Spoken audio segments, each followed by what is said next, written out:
Good evening, everyone. Welcome to this edition of the Final Fantasy Randomizer Spring 2020 tournament. We've got an exciting match for you tonight. At 1 and 2, Ragnarok784 and Jaylow7 will be facing off. I'm Cheesenator, and I'm joined in the booth tonight by Ilmar's Ubermurler. Say hi.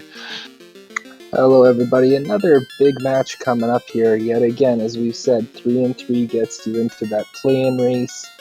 Gotta get at least there to be moving on to the next round. So taking your third loss here means you're running the table just to get your one time in. So both players desperately looking for their win. Yep, there's a lot on the line tonight. They're taking a pretty interesting party. I should double check if they drafted this, but it looks like that was the case. And okay, they drafted while discussing before the race. So this is indeed a draft, pretty spicy one by the looks of it. Thief can be a melee carry, but it's kind of low HP. Reds can roll really high on magic. They can also roll really low. So a lot's going to depend on how the seed rolls. Yeah, looking at our first 3-4 levels of magic, especially those, making sure nothing's horribly locked out in our second slots of levels 1 and 3, gotta find something good white, something good black, some good AoE, hopefully a life spell, and this would be alright. But we've seen a few seeds where magic tends to roll less than ideally, and this can be a real problem if that happens this time. Absolutely. And I've just dropped the gate on SRL, so they'll be starting shortly, and you'll see that on your screen in a moment. This is the Sky week of the different elemental-themed weeks of the Randomizer Swiss rounds.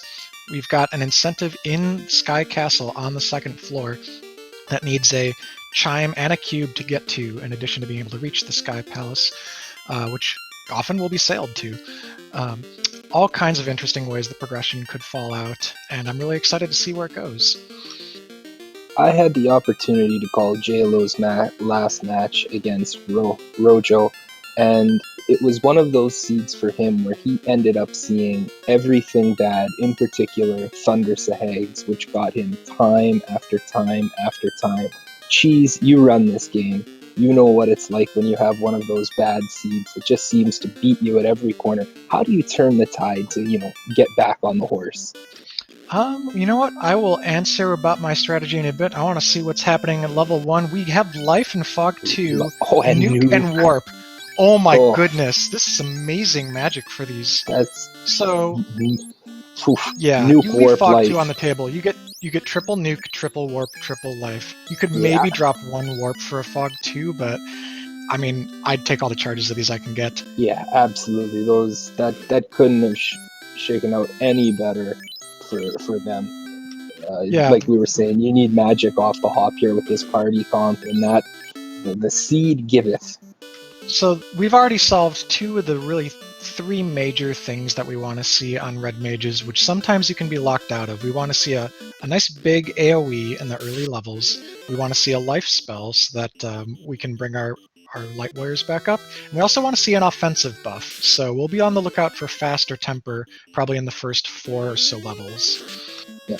Also to note here, they were both able to run directly up to Temple of Fiends all the way to Garland if they wanted without taking an encounter. So there's a pretty heavy hero run right off the power cycle here if they want to use. Yeah, that's going to be really handy for overworld navigation. Jaylow went straight for Garland and then got an encounter just afterwards. That should be that first one off the power cycle. And it's just going to talk right to Sarah and the king and get out of here. But the canal is in the top left of Temple of Fiends. So Jaylow's going to have to go back probably very soon, if not immediately. Mm-hmm. We also got a loot and a cube from the king and princess. Yep, doesn't do much for us yet, but the cube does hint at a possible early sky, pending that chime, of course, because that's all we need. Now, another important feature of this flag set, which you've already kind of seen the results of, is that the canal is always loose. The canal will appear usually in either the first 8 overworld chests or in the 10 in Marsh. We already got it in one of the 3 in Temple of Fiends. That frees up the runners to probably skip Marsh for the time being and look elsewhere, because once you can get to the Outer Sea with our free ship, you can go and check out Crescent Lake, you can dive the top of Earth Cave. There are a lot of options on the table. Yeah, getting that being able to find that canal right away, particularly without having to dive Marsh, given the vast majority of players less than stellar thoughts towards that cave, being able to wipe it off the table, at least at this point in time, makes it a lot more palatable. Alright, so Jaylow, taking out the pirates already under the 3-minute mark, gets his Oxial, which means we know that Sea Shrine is open. There are about 30 chests in there, 30 some odd chests between the left and right side, so Sea Shrine could be a play, but you need levels first. You have the magic for it, you just need some levels. Yeah, and in Jaylow's case, he needs to grow back to Temple of Fiends and pick up that canal over the top left. Yep. We'll probably see him, because he doesn't have it yet, stop by Matoya on the way back. He's also stocking up on the super cheap supplies. 9 gold for a heal pot, 24 gold for a tent. You love to see that. Housing prices, not so much. No, but again, with a pretty decent run off the start of the power cycle there, you can make, with some cheap tents, you can make some real quick work of the overworld.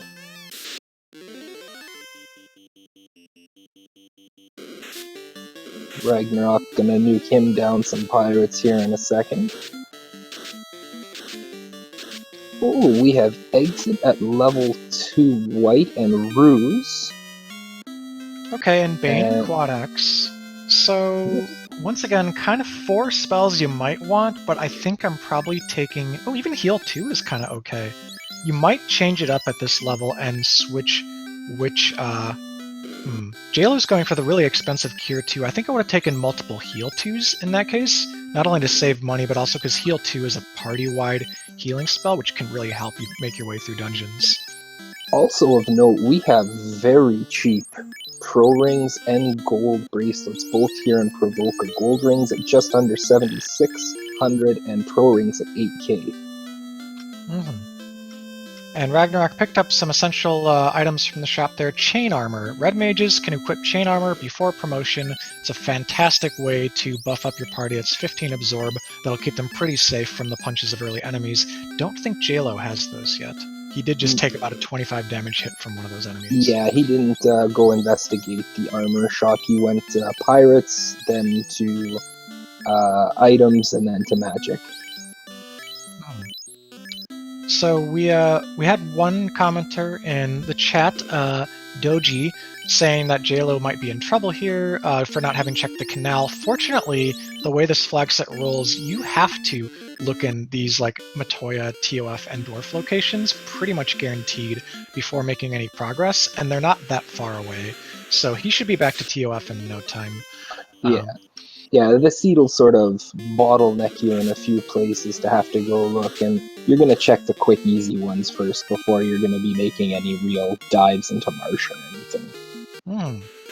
Ragnarok hit level 5, doesn't do anything for us quite yet, but level 6 is when we'll get charges of level 3 magic, which we've not yet seen because neither runner has made it down to Elfland.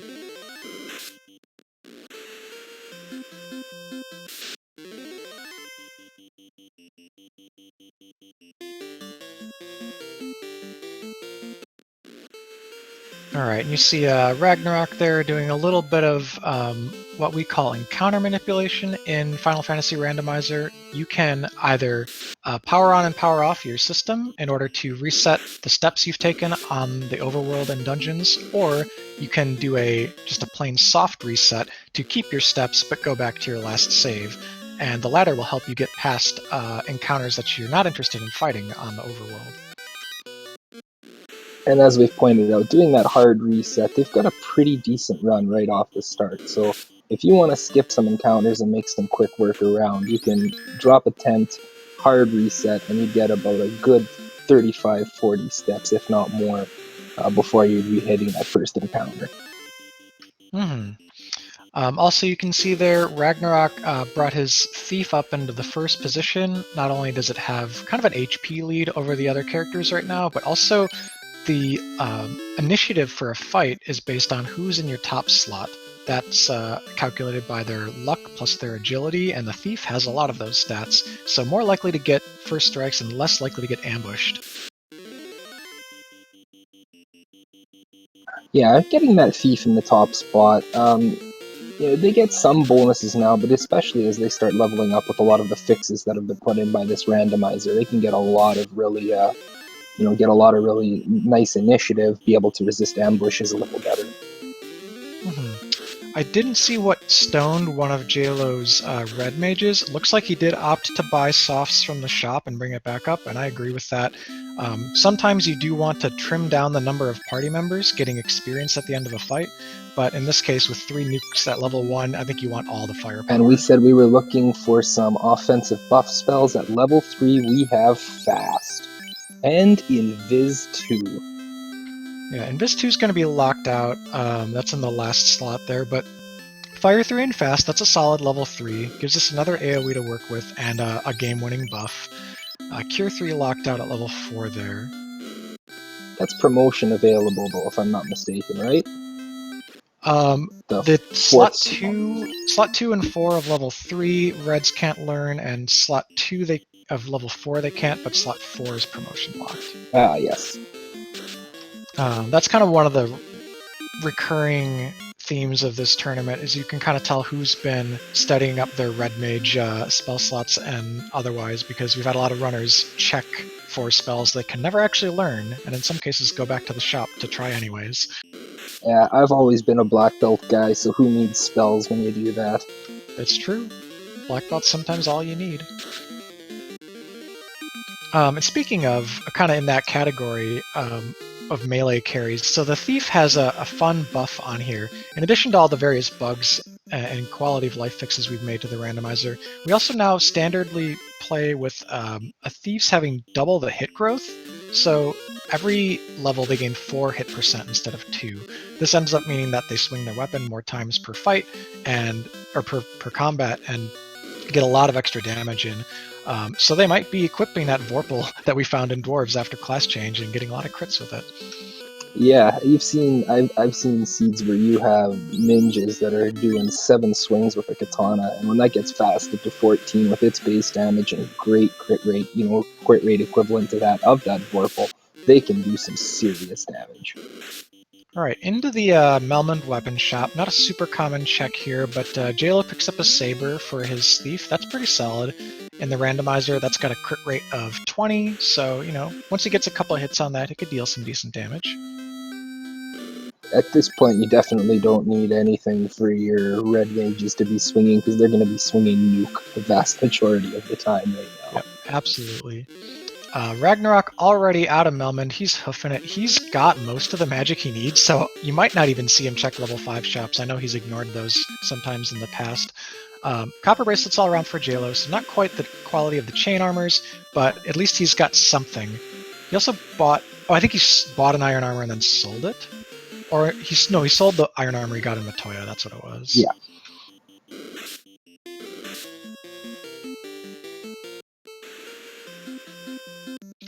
Ragnarok's a little bit ahead in the foot race. He's already made his way over to Crescent Lake. Gonna maybe take an overworld encounter here too before getting to town, and then there's a key item at the Sages that in vanilla would be the canoe, and frankly be pretty likely here too. Definitely something they would want at this point in time. Having that canoe to open up access to everything, almost everything else, would be really useful. Yep, the levels are low but close. Jaylow's just hit 6 party-wide, while Ragnarok has hit 7. One thing to note is we've checked 4 item shops so far, but we have not seen the shuffled vendor item, which is normally the bottle in the desert shop. We have Life 2 promotion learnable, and Lit 3 in its vanilla slot. Something that if you pick up in the late game to be able to, speaking of canoe, hey, there it is. Yeah, something that if you pick up later on, if you want to save on a charge of nuke, even though you're going to have, once you get a little bit later, you're going to be at probably a full 27 complement of nuke. Plus, if you really wanted 4 more on the ninja as well, potentially. So, but if you want to save a charge here or there, it might not be a horrible thing to have. Absolutely. So what you might see the runners do right now, they're at the safe spot in Crescent Lake where they can just kind of use the inn, walk outside, and do fights with their nukes. You might see them go up to like level 8, 9, maybe 10. Ragnarok looks like he's just hoofing it probably to Volcano with his canoe in tow, but this is a solid spot to get some early levels for safety for your future dives. Yeah, those giants seem to be pretty beefy though. They look to be about 500 HP. So let's talk a little bit about what that canoe gave us. The canoe just opened up 4 new dungeons. It opens up the Volcano and Ice Cave. Volcano has a lot of treasure chests, but no guaranteed incentive. Ice Cave has a guaranteed incentive. Also, the Waterfall Cave and the Temple of Ordeals, both kind of further away on the map, just opened as well. Those are both incentives. And we might also be needing one of our 2 loose items tonight. The incentive pool has 2 loose. It also has a lot of like equipment and sort of non-essentials. So there's sometimes a chance we need them, sometimes we don't. It's a good play at this point. He's also checking the trap tile here. This one with the Medusa Man Cat, which could be good for some early grinding, provided nothing is too evil that they're showing. Looks like they're pretty just physical hit happy. Yeah. But clearing out Someone that in that, armor. that formation has a stun touch, but that's not too bad. No, with that many nuke casts, you're gonna need some really bad turn order and bad luck to not get one of those off, because they're gonna go down to 1 shot. Yep, and what I like here, so Ragnarok's got 1 house in his inventory. That means he'll be able to kind of burn off all of his nuke charges, or most of them, warp back out of here, house up, and then he'll be able to kind of full clear the dungeon safely with a lot of magic charge resources. Are Hydras hitting hard? No, Hydras have Death Touch. Hydras just full Death Touch Jaylow's party. Thankfully, he saved midway, so didn't lose all of his progress getting to Ice Cave. Might want to reset again there. Though he does have life charges, so, you know. Yeah, they have it, but and that's something that Ragnarok didn't see one bit of it coming down, and all of a sudden Jaylow has to deal with it the whole time. And he's going all the way up to ice. Yeah, you can make it up to ice here and just do a lot of resets to get past those. He's gonna prioritize incentive over chest density at this point. Yep. All right, so let's talk a little bit about what we might see in these dungeons here. Ice Cave has, I want to say 18 chests total. I might need to recount, but that's about how many.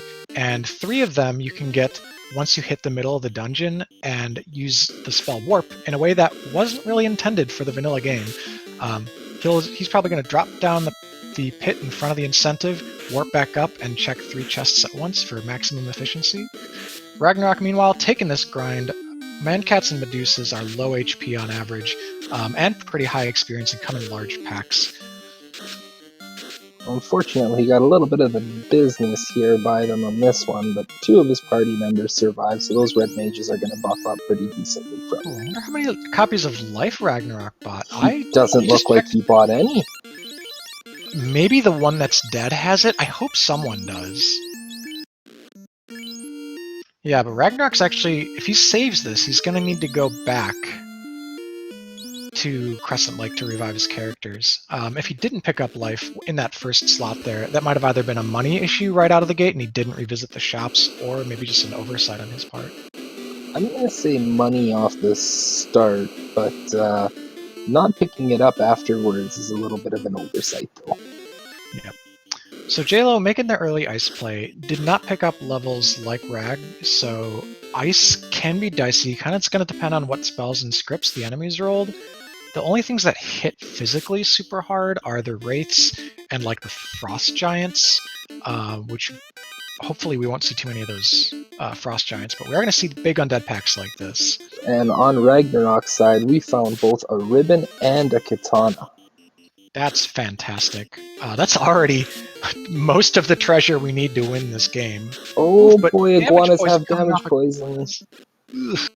I think he moved without equipping the ribbon, which he's definitely worth stopping and looking into your menu for.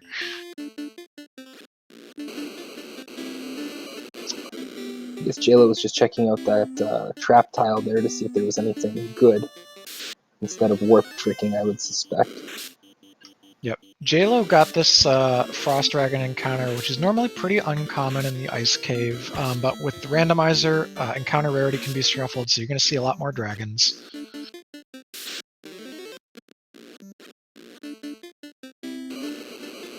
There are a few things here in Volcano that are not being overly kind at this time. Yep. Thankfully, with... Oh, Blaze coming off the Paralisks, and they surprised him too. Also, Ragnarok did not go back to get his members up. Rag, I think if you're going to commit to this, you got to go back and get a full party, then just power cycle, make your way to the ribbon, and work it from there.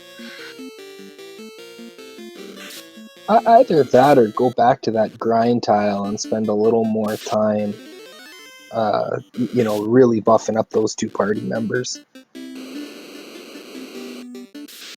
Yep, so Jaylow warped and checked the treasure chest there. I did not actually see what came out of the incentive chest, though. The stream kind of hiccuped for just a second. Yeah, unfortunately, I had missed it. I've had a couple of jumps here and there.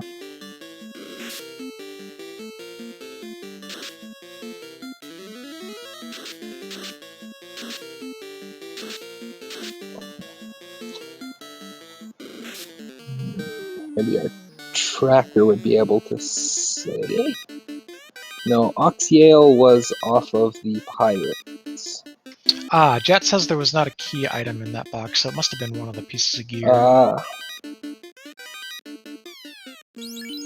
Speaking of which, let's everyone say hello to our tracker, Jat. He's in the background doing fantastic work. These mucks are giving Ragnarok a bit of the business. Mucks hit physically hard and can obviously roll up in the randomizer. They're doing like 40 to 50 a pop. Finally, a nuke goes off. And that would be through the chain armor that he equipped on all of his red mages as well. Yep. Now Jaylow picked up a couple of solid pieces of equipment here in the bottom of Ice Cave. The Pro Cape is the best shield for all of his characters pre-promotion, and as well for the wizards all game. But the thief, if it gets promoted, can equip an ice or flame shield. And we also got a Pro Ring. Pro Rings you can buy in shops. They'll give you death protection, and everybody can wear them. Yeah, we already saw those in the Provoca shop there for right around 8k. So saving a few bucks doesn't hurt. Mm-hmm. All right. Oof! A surprise there. The Frost Giant went right for Paul, knocked him down to the ground, but I know that Matt at least has life charges. And okay, cool. So all of Jaylow's red mages have the ability to pick each other up. That's team play right there. Making sure everyone is okay. Ragnarok, meanwhile, back in the river system, getting away from that dangerous volcano, probably wants to pick up his members, and then we'll see if he makes either the ice play or heads down to Waterfall and Ordeals, which are and have been available. Speaking of some shield to use post promotion, there is that ice shield found here in the bottom of ice. Wow, yeah. It's a lot of the things, granted there are only like 200 or something treasure chests in the game, but a lot of the things that have been like, hey, they might just get this, and then they get it. So, weirdly predictive here. And Jaylow, Jaylow did not use warp, that's why we missed it. Okay, so I wonder if he even knows about the trick with that level 1 warp. That's a crown. We don't know where it leads. You have to go check the Kindly Old King in Northwest Castle. The man with bats is just hanging out there, he's just looking for some headgear. Alright, Rag is committed to the Volcano full clear. This is not an incentive dungeon, so for him this is probably about total chests, maybe finding a loose item, clearing out the chests for equipment, stuff that upgrades his party, as well as taking care of a required fiend and carry. Yeah, and with the nukes, carry really shouldn't pose that much of an issue.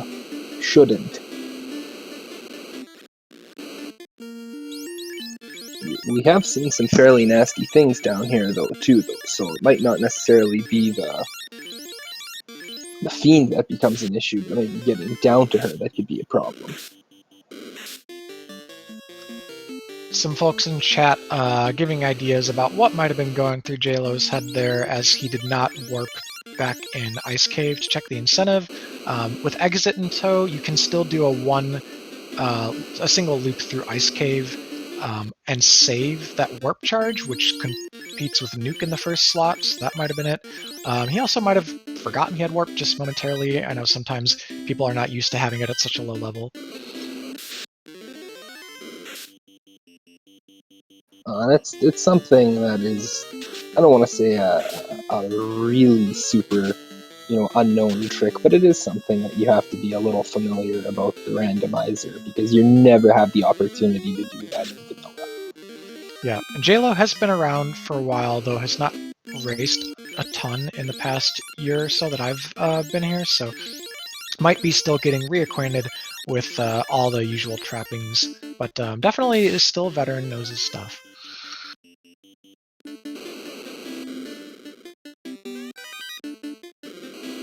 As I had kind of said there at the beginning, I had the opportunity to call his last race, where it was just that unfortunate situation where he saw everything evil and his opponent did not.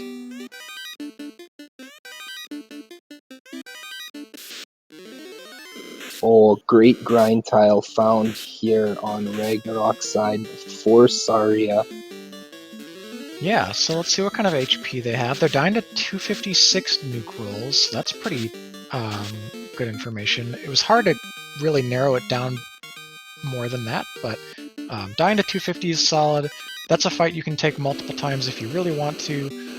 As a group, they didn't look like they hit too hard, so it really depended if they rolled a script or not. Definitely one to keep in the back of your mind for later. Yep. Jaylow running off with this crown to turn it in immediately to Astos.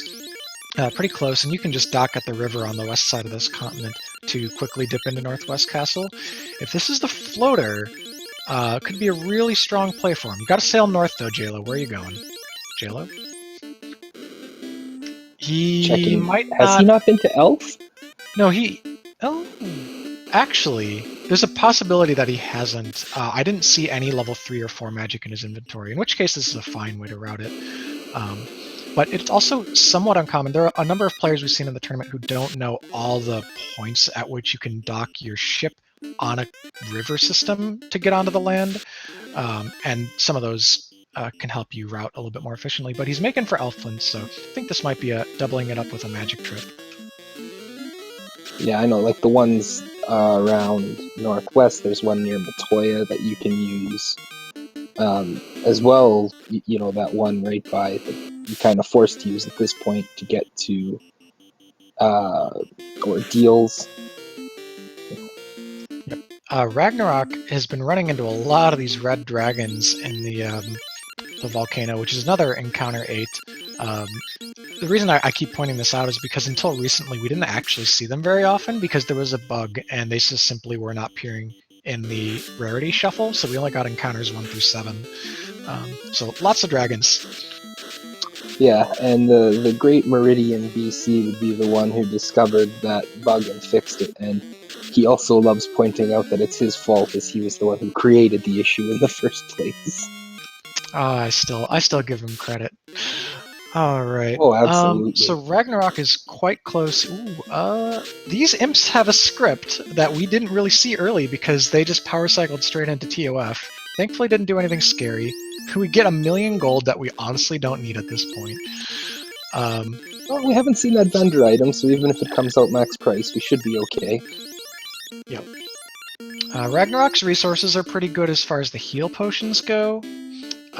We'll see how many nukes he has. I'm pretty sure this thief is coming back up into the first slot just as a meat shield if he has... Nope, never mind, no life. Okay, I keep forgetting. Ragnarok's play here is much more explained by it doesn't have life than anything else. Yes. We have a question in chat. Well, Group 8s barely appear in vanilla, don't they? That's correct. The Group 8 encounters are 1 in 64 chances, so they're very rare to come up. However, in the randomizer, one of the things that is randomized is what percentage of those groups may happen. So a Group 8 encounter could roll to the rarity of a Group 1 and all of a sudden be a very likely encounter as opposed to a 1 in 64. Carrie, ooh, so the top character for Ragnarok stays alive with 12 health. We got nukes coming out for an average of about 150 so far, which is decent. Carrie has 600 HP in vanilla. We're going to need to get through potentially 1200 plus, but it looks like Carrie had somewhere in the neighborhood of vanilla to 700, so goes down. We had 2 red mages left over at the end, not too scary. And Ragnarok lights his first orb at the 27-minute mark. It's a good time for him to feel good about getting that first orb done. And our crown turned into a tail, something that I think with this party you are definitely going to need. Yeah, the main difference I think between getting tail and not with this is the weaponry that you get on that thief. You really have to hunt down the strongest sword in the game, the Masamune, which any character can equip, including pre-promotion, if you're not able to promote or if you're not able to get in the air because you never find floater. But if we can promote, we'll be able to use that katana. And Ragnarok seems to be keeping that ninja or that thief down, so he may not be worried about it and just might be running a 3-man nuke party. So that's a solid strat, depending on how seeds roll. Ragnarok was involved in a match last week against Crabcakes where, honestly, that strat would have won him the game if he'd just committed to it, because it had a very low HP Temple of Fiends Revisited Fiends. However, I think what he might also be doing is keeping the Thief dead so that once he does promote, the Thief will immediately start getting magic charges at levels 15, 17, 19, and so forth. Yeah, it could be for magic charges. I didn't notice what level it was at. I think it was at 11 or 12 at this point, so it would be getting close to those first charges. Yeah, exactly. And because Nuke and Fast are both available for the Ninja, those are some pretty good spells you'd want to pick up at least 4 copies of for him to really maximize your Topher damage output. Oh, for sure. It would be very helpful that the thief would be able to buff himself up or start swinging right away, or any AOE to any big groups of runnables. There always seem to be a couple until particularly on the water and air floors that seem to be a pain in the butt. Mm-hmm. So we're seeing our runners who took different routes initially converge back together, headed towards the waterfall and on-rack area. We've got 2 shops to check. On-rack shop has nothing. There might be a shop item over at the Oasis, which we'll see soon. And Waterfall is here, has an incentive, and Sea Shrine is here, full of chests, and we have the Oxyel. So all around, this could be a good area to play right now. There's a lot of options available. With also ordeals just a hop, skip, and a jump away as well. Yep. I personally want to probably do ordeals on the way here just to see if I can get my floater or something that gives me more information about the game, because once you're over by Sea Shrine, you kind of want to know if you need to check all the chests or not. Yeah, and with that level 1 warp, you will make that pillar maze. You'll be able to run through that in no time. Mm-hmm. Warp is also going to help us speed up the waterfall, make it only half as long. It's a luxury you don't often get with red mages who can miss out on those warp and exit type spells. And in this seed, they get both. Waterfall is also a great place for experience, especially with Nuke. You can kill just about everything in here, and for decent XP, usually the packs aren't too large, and you can get 1,000 to 2,000 a fight. So definitely a good way to get kind of from your mid-teens upwards. And you had pointed out earlier that at level 2 we had Cure 2 and Heal 2, and you would have said that you'd have elected for that Heal 2. And right now we're seeing Jaylow go through and burn Cure 2s and Heal pots to heal up his party, whereas if he had that Heal 2, he could just spam that and be done.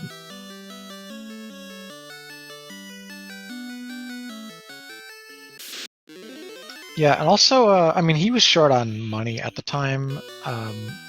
Because of how the magic kind of rolled out there in Provoca, and he hadn't had that gold from Temple of Fiends yet, but also missed out on Quad X and possibly Bane. There was a lot of good level 2 magic options, but Jaylow not working with much of it right now.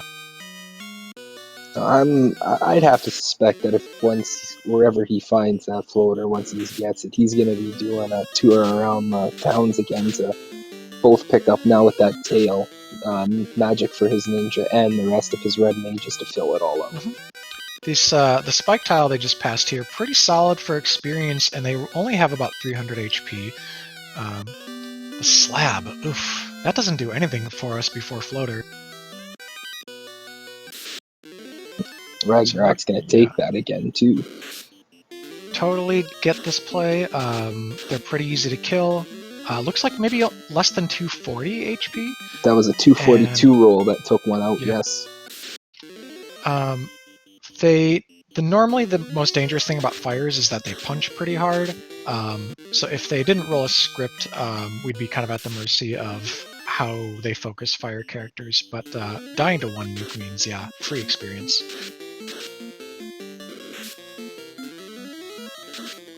And Ragnarok's been taking his time a few times here and getting some levels for his party, where Jaylow has been a little more go at this time and hasn't really stopped to do a stationary grind of any kind. Yeah, definitely a couple different philosophies for leveling, but one of the sort of common strategies in the randomizers, people see levels as more valuable the earlier you get them, because there's so many things that scale up and become easier. You have more total resources in terms of health pools and magic charges.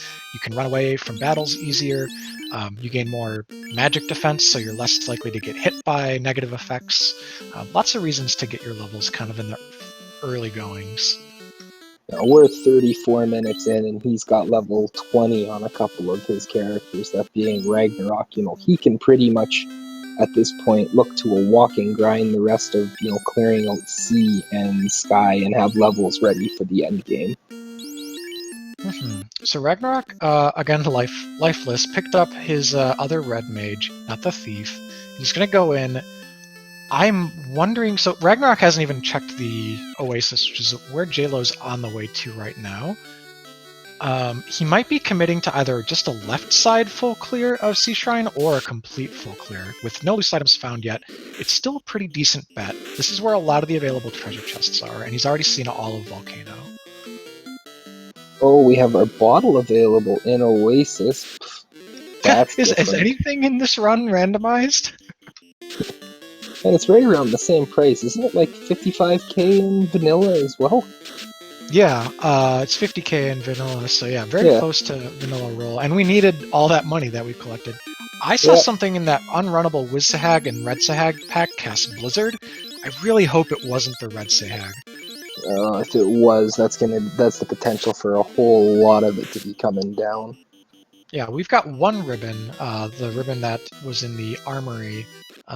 So Ragnarok won't full wipe to that encounter probably, but if he loses, frankly, any characters, I don't love his chances against Kraken unless Kraken rolls very low HP. Yeah, because yet again, he did not pick up life for anybody, so he can't bring him back up if anyone goes down. I mean, if he's got that ribbon on a life caster, then it's kind of no big deal, but it's a little bit more significant. Yep. Ragnarok, his style, he kind of flies by the seat of his pants, plays aggressively and quickly, which can mean that he, can get well ahead of you if his aggressive plays pay out, but he can also get really punished by, a bad wipe or maybe not getting more information before he made a certain high impact decision, like the Sea Shrine dive. Hey, this is Monte Chaos Casino. If there's anywhere to gamble, this is the place and time to do it. Yep. So Jaylow, already through the Pillar Maze. That was quite quick. He's in the Castle of Ordeals. This is the vanilla location for the tail, but we've already seen the tail. Ragnarok picks up an Ice Sword, which is a decent backup offense option for one of the red mages if they run out of nuke charges. We've also got Dragon Sword, Giant Sword, Were Sword can all be equipped. Dragon Sword's got a decent crit rate on it. Would be good for the Thief if it were alive.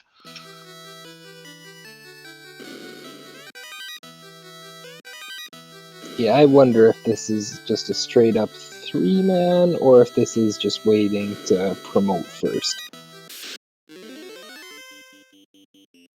you. This is a big experience pack, but it also hurt you a lot. Oh, it gets the nuke off, but they're pretty tanky with around 300 HP, the vampires. Yep. And they can hit for so much that if one more had attacked the top red mage there, we might have lost one. I don't love this party order from Ragnarok. It makes one red mage much more likely to get dogpiled and die to physical attacks. If he puts the thief in front, he'd have decent initiative in the top slot and distribute his damage more evenly across the other red mages.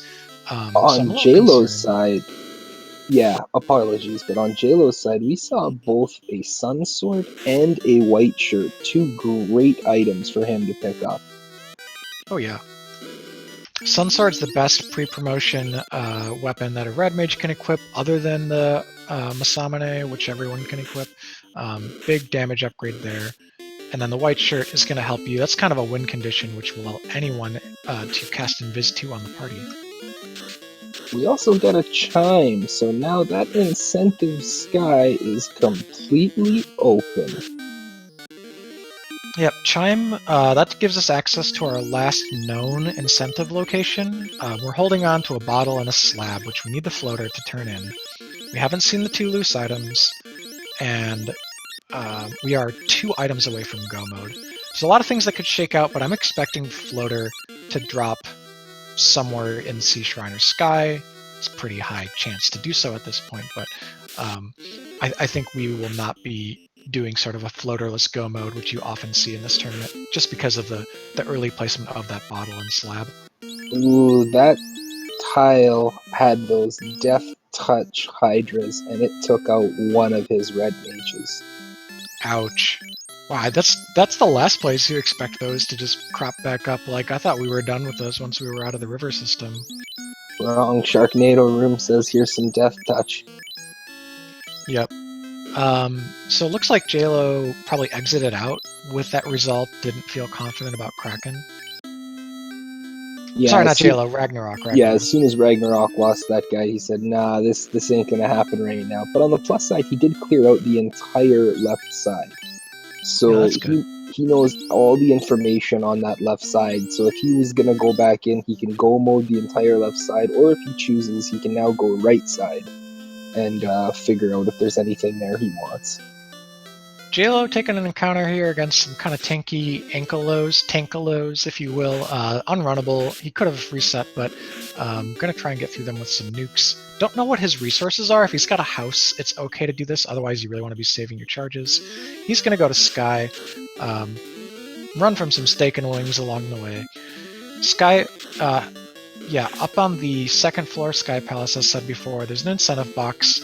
If it's Floater or any fetch quest leading to Floater, we're pretty happy. If it's not, then we're going to probably need a loose item, and we're going to be clearing a lot of chests. Question in chat from Blue Bomber 285. What's the difference between left side and right side in Sea Shrine? So the Sea Shrine starts, you start in the middle of the dungeon, and you can either go to the right side, which goes up, and when you get to the top of it there, you get to a floor full of mermaids. There are no encounters on it. I believe there's something like 12 treasure chests that are sitting in there, so it's a free bunch of treasure chests, and on the floor directly before it, as we're going to see on Ragnarok's side, there are a few more chests. If you go left side, you start making your way down through the dungeon, and when you get to the bottom of it, that's where you find the Fiend of Water, Kraken, which is one of the 4 fiends required to be killed in order for us to get to the end game. Alright, Jaylow giving us a look at the treasures on Mirage Tower Floor 1. Frankly, the best thing he found was a Coral Sword, which, you know, it's equivalent to Dragon Sword, but has a different elemental advantage, so probably wouldn't want to switch to that now. It does give one of his red mages something to swing, though, so hey. On Ragnarok's side, he met up with a bunch of ghosts, which do ghost things and beat down one of those red mages instantly. Yeah, I think that goes back to the way that he's ordered his party, so physical attacks dogpiled 1 and made it easier for him to lose rather than sort of giving him odds to keep 3 up as often as possible. To follow up with in chat here, Zephyr Blaze says in vanilla the right side also has a key item.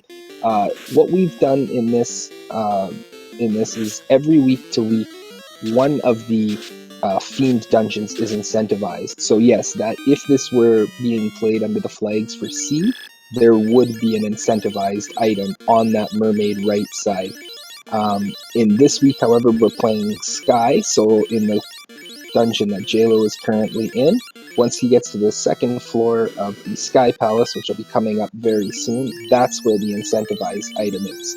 Now, that's not to say that an item may not be with mermaids, but it wouldn't be one of the technical incentivized locations. One of the loose items could easily be hiding here with the mermaids. Yep. Mermaids so far, they got a wizard staff, but just before coming in, Ragnarok picked up his second ribbon. He cleared in kind of a awkward order. So this mermaid's floor, you want to get to it pretty much as soon as possible, so you can check all the chests with no encounters. Then with warp, you can actually clear the previous floor kind of in reverse and check all those chests, taking as few steps as possible. That'll, for example, let you have as few possible encounters with those ghosts that were punching down his party, because it can be a pretty dangerous floor. Flame armor, not going to do anything until after promotion, though. Got Jaylow clearing out the second floor. Mirage gets kind of a vanilla dragon armor there, which nobody's ever going to be able to equip. That for him though, that's cash because he did need money to be able to purchase the vendor item bottle.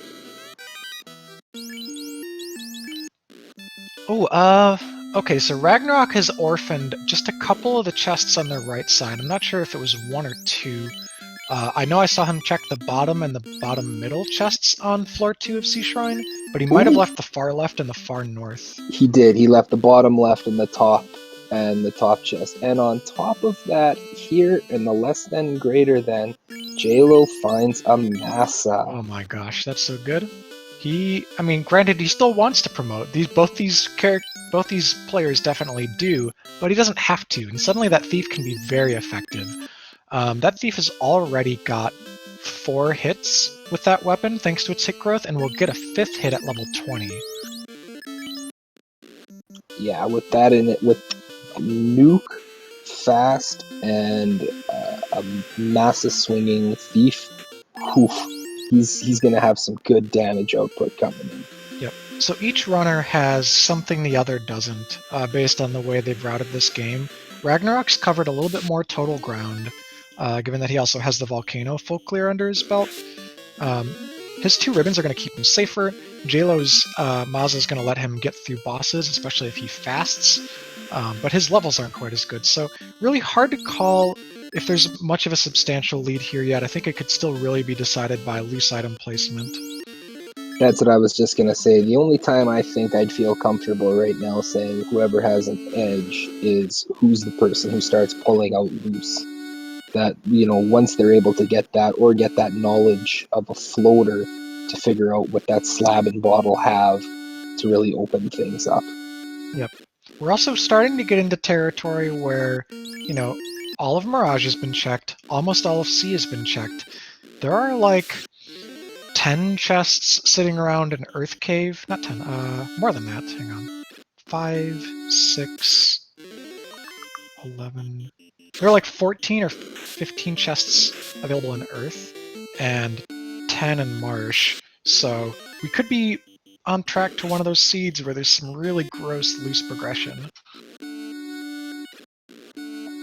Yeah, that's one of the things that you don't want to have to do. But I mean, that's one of those things where when you see it and when you figure it out and you go, oh boy, there's a loose item, particularly in Marsh, that starts playing in your head a little bit because you start going, did my opponent make a cheeky Marsh dive? Did my opponent jump somewhere that I didn't expect them? Am I really behind? Those sorts of things can start creeping in your head a little bit. Yeah, and I think those, to talk like sort of high level strategy for a little bit, those sorts of plays and ideas only matter if you truly know your opponent's game plan and tendencies well. If you don't, there's no point in thinking about what they're doing because you're in total control of your time to finish a seed.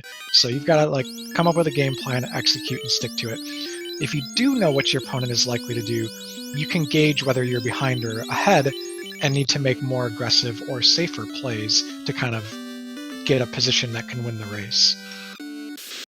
And this being pretty much as close to a win or go home situation as you can have, these are the times where it gets a little more difficult to call what your opponent's going to do, because sometimes someone's just going to say, I have to win this, so maybe I've got to gamble on something I wouldn't normally do here. Yep. And we've got a nice little piece of gear that, again, no one's going to be able to use. The Excalibur is in the left side of Sky 1.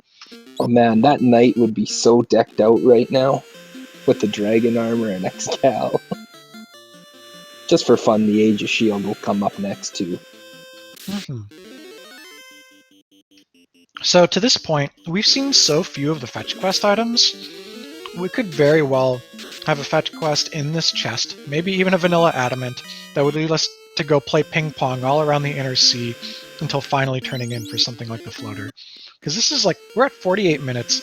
We haven't seen any of the inner sea fetches except for Crown so far, which is super surprising. Yeah, no TNT, no herb, no crystal, no adamant, no ruby even, to get us access to both Sarda and Titan's Trove.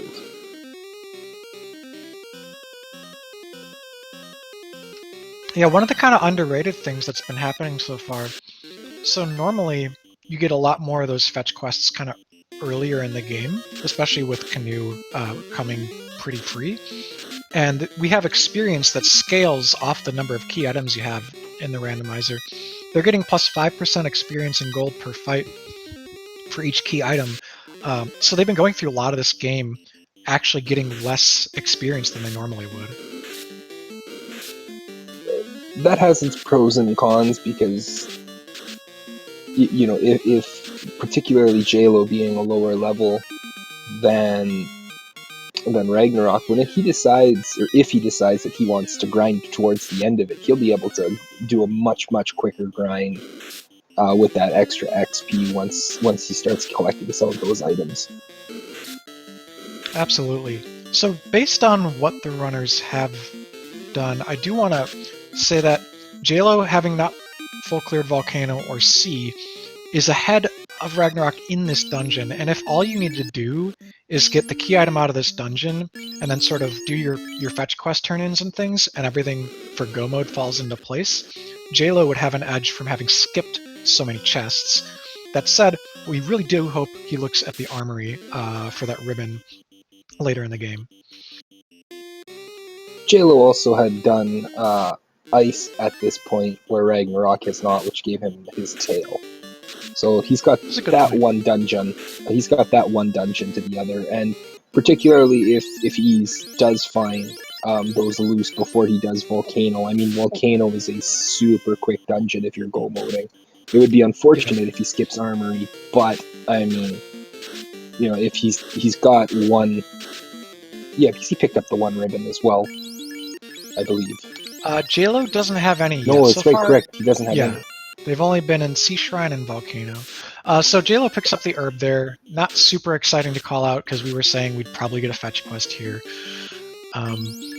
So just going to kind of continue full clearing. We got 14 chests on this floor. It's pretty valuable. And with Warp, you can jump back and forth really quickly if you wanted. Ragnarok about to pick up his Mass Immune on the right side here. Ooh, second Katana is well found, so now Jaylow's got both Vasa and Katana. Yeah, and I think this is the floor where you get Katana, the first Katana in the vanilla game. Jaylow skipping maybe the right bank of 6 chests, unless he just really wanted to check these on the left first. Guards have Blaze. I saw Mute as well, so that is not a friendly pack, but thankfully the big packs only show up in Mirage Tower, and then you can maybe see one paired with a Sentry up in Sky Castle. And again, without without any life charges on those red mages, you know, no one to help bring them back up.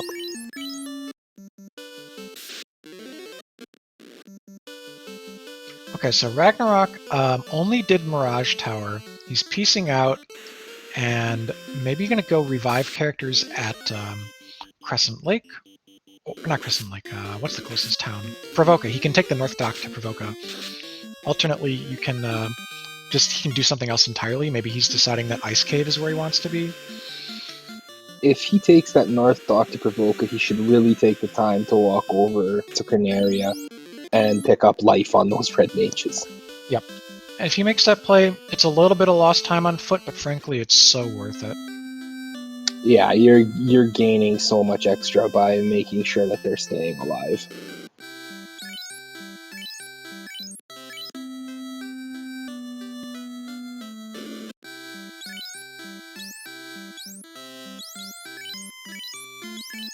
And Jaylow does make his way over to that right bank of 6 chests.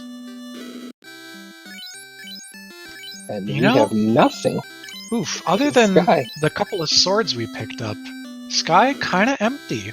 Not something you often see as far as, like, valuable gear. I mean, Massa never hurts to find by any stretch, but, you know, at this point, you're probably thinking, you know, I should really have found some more progression, or at least, you know, the probability of one loose being in here is pretty good.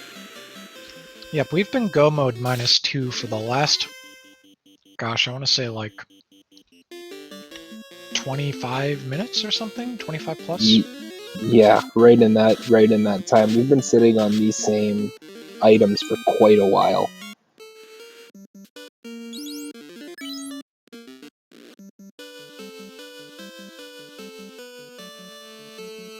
So, two things could happen here. One, as our tracker Jet points out, if Jaylow goes and covers the same ground that Ragnarok already has, we know he won't get anything and he'll probably fall behind. However, if the herb is what leads to Floater, he's in fine shape.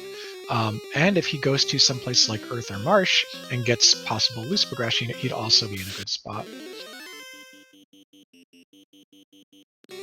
Yeah, the big thing being if he gets a floater out of this is he would have access to, you know, being able to turn in both that slab and the bottle. He can just quickly scoot over back to the Oasis and buy that bottle. He has more than enough money now, and getting those incentives would be really, you know, that would give him a lot of information as to whether, you know, how much he has to be digging around. And yes, people, get your Bless RNGs out now. We are on the bridge. Yep, in Vanilla, Warmech is encounter 7. We have rarity shuffled. You cannot just find one Warmech pretty easily. Sometimes you find multiple Warmechs, assuming that the flag... And there he is! And we first struck Warmech!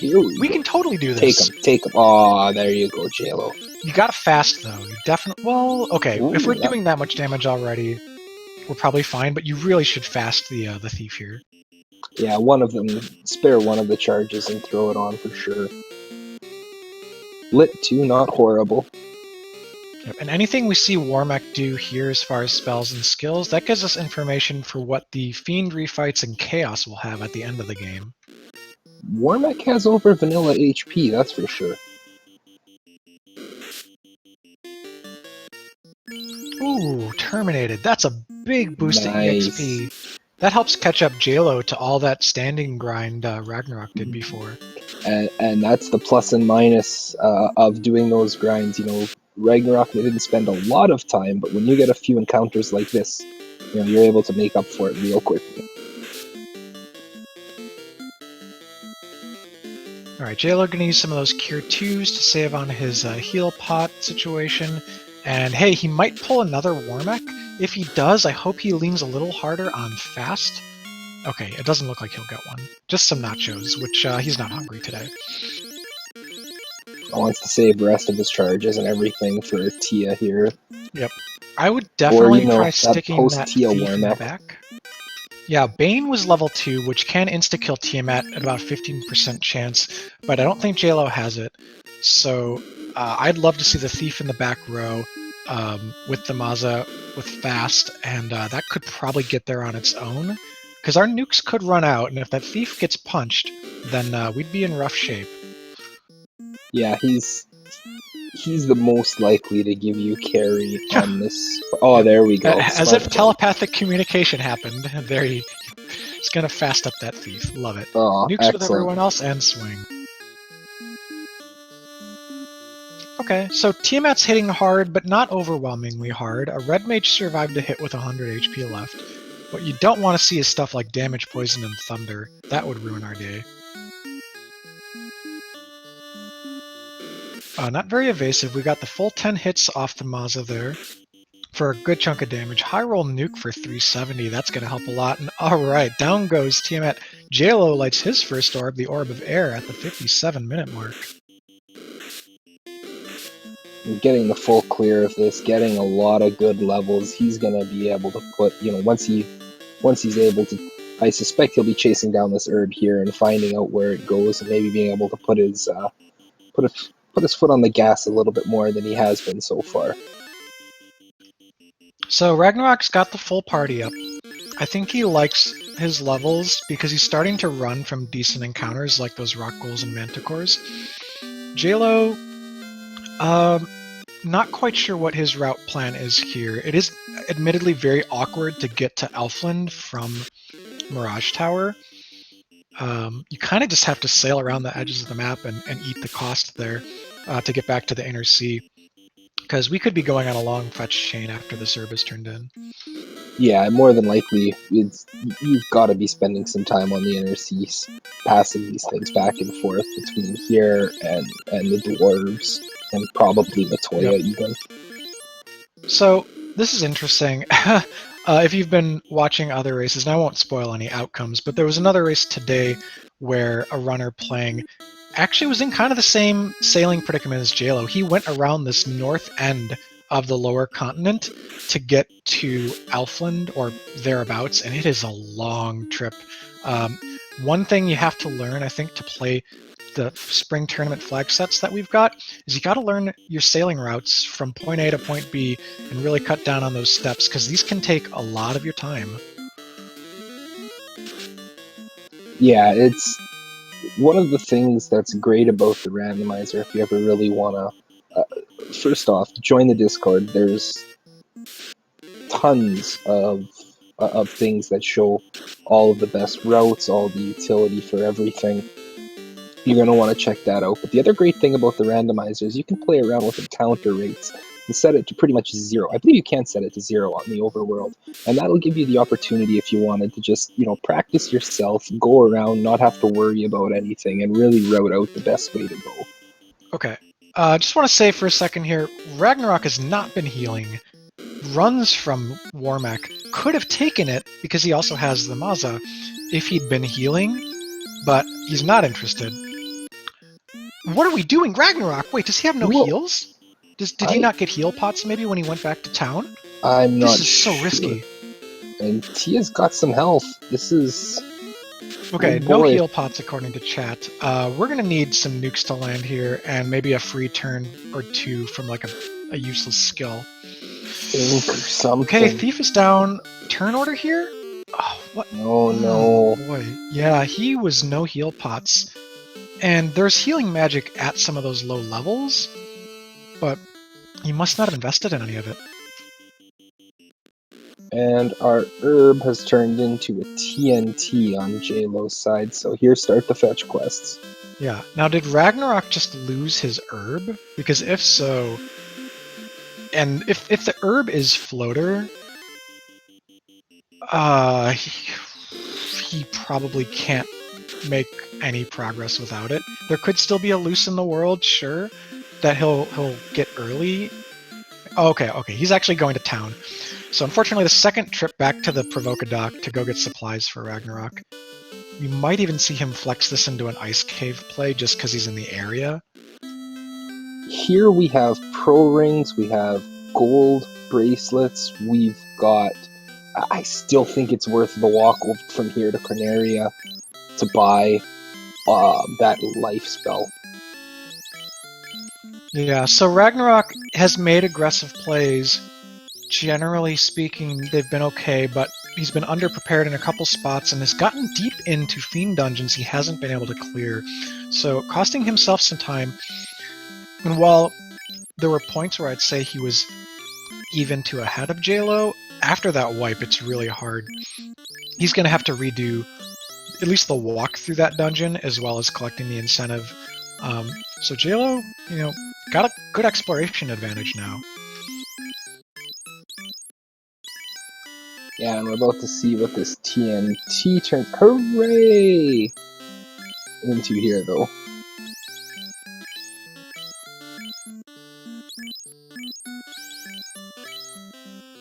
Okay, so it's required. It's not a long fetch chain, just a couple, and we get the key out of it. So Jaylow's immediately just going to open up these key locks. Super convenient. There are about, I'd say, in the neighborhood of 20 chests in the inner sea that are key locked. This might also inspire a marsh dive for loose because, frankly, we need it. There are no incentive locations left. No, for him it probably makes the most sense to be thinking I should probably go Volcano, as he hasn't been there yet. That'd be the next most chest dense area. But if he's gonna be spending their, going around here doing key locks, then yeah, Marsh makes sense. Yeah, and with Warp and all the stuff we've got so far, Marsh isn't too scary. You're in the vicinity and you've got the key. So this randomizer doesn't, how should I say, there's no logic to the item placement, so nothing signals anything. It's not like, oh, you got key, therefore your progression is behind the key. But some people still might read that as a signal and say, you know what, this makes me feel like I want to do key lock chests. Key lock chests are also always nice when you have, particularly if you have floater already, because it's so quick to jump between all the inner sea locations and check all those chests real fast. Yep. Plus, as we mentioned earlier, we've got that nice runoff of power cycles, so there's a couple of ways to take advantage of that and clear through these pretty quickly. Let's go to these stuff. I'm surprised Jaylow just didn't go straight south there and check out northwest real quick, as he was already in the area. Maybe he'll loop back to it. You could do Caneria, Temple of Fiends here, go south, hit up Elfland, and then head over and do northwest. And if he wants to do it, Marsh. Otherwise, maybe go Earth or Volcano. I wonder if this is going to be a dock at Elfland, so that way he can potentially, check northwest, and if nothing there, then walk straight in to the marsh. Yeah, I am not certain. Ragnarok once again getting the business from these guards with Blaze and Mute and Frost. That's just a wonderful script right there. Wipes out, resets.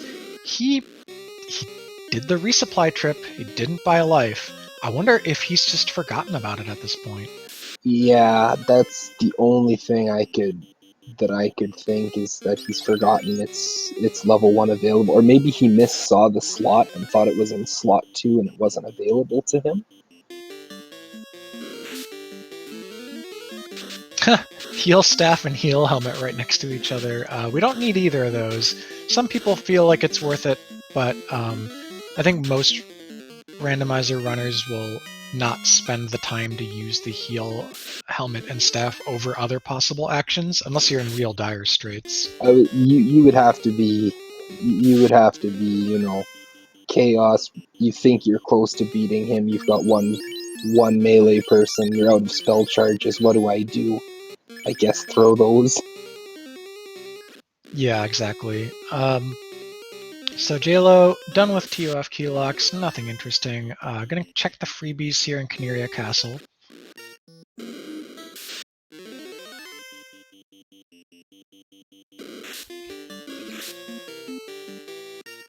Saving first.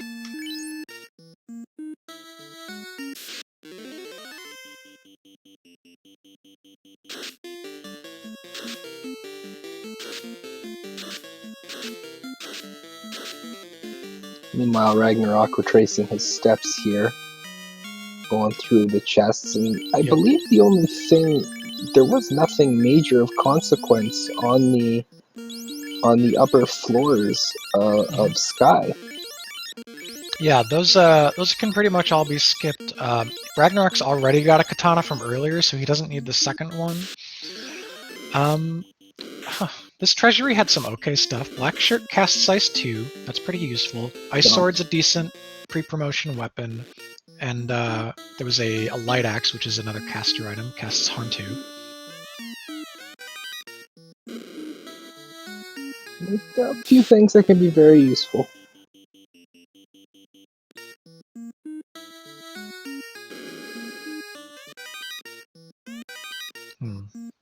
Doing some inventory management here for Jaylow, trying to get his caster items spread out. And yeah, he's going to warp or exit out of here. Keep going. We've got 4 chests to see in Elfland, 3 in Northwest Castle, and then he's in the area. God, I would love to see that Marsh play. I think at this point it's worth the gamble. You've got, especially with the key. I mean, that makes you know you're not going to have to go twice through it. Because if there's anything worse than Marsh, it's a double dip of Marsh when something is key locked. Ooh, catching up on some of his magic here at the level 4 shop. Jaylow gets lit too, but does not get Quake, so Denglus everywhere are crying. You have to give Lich cake. Alright, back to the ship. So he didn't check the 4 chests. This could still be. Oh wait, you're right. He just went to the shop. I think he might even be remembering it right now. However, he's stuck in this unrunnable. Yeah, I think he's contemplating. Did I save or not? Yeah, he hasn't saved since he was in Kaniria. There he goes. He's going back. So concerned about magic, he forgot that he should check those 4 chests. And not turning in the herb already did that. It is fascinating when you can just sort of see what a runner is thinking in real time.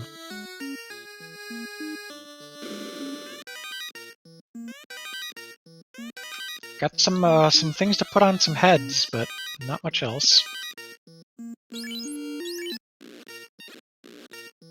Okay, now we're back out on the ocean.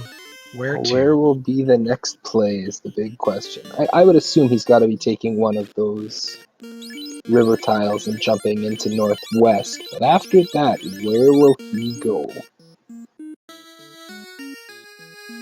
Come on.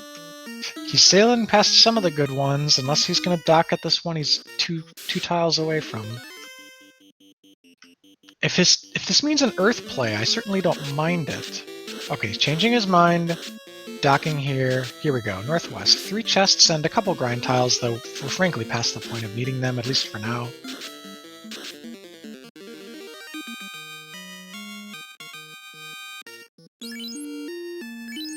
Ragnarok back on the Bridge of Destiny, so if you want to see the robot chicken for a 3rd time... Well, chat, if you wanted Marsh or Earth, you got your wish. So that's all that's left, except for 2 chests. No, 3 chests on the right side of C. We have a key now. There could be a loose item in key-locked Sea Shrine. Yeah, that would be rough if that was what we needed.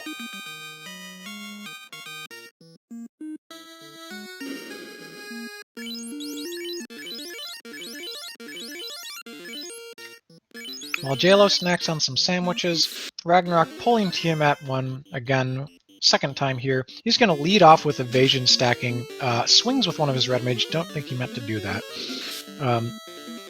Tiamat conveniently attacks one of the back row red mages that had already casted Ruse. Ruse gives you 80 evasion. 3 times cast, it'll give you max evasion. Nuke's coming out though.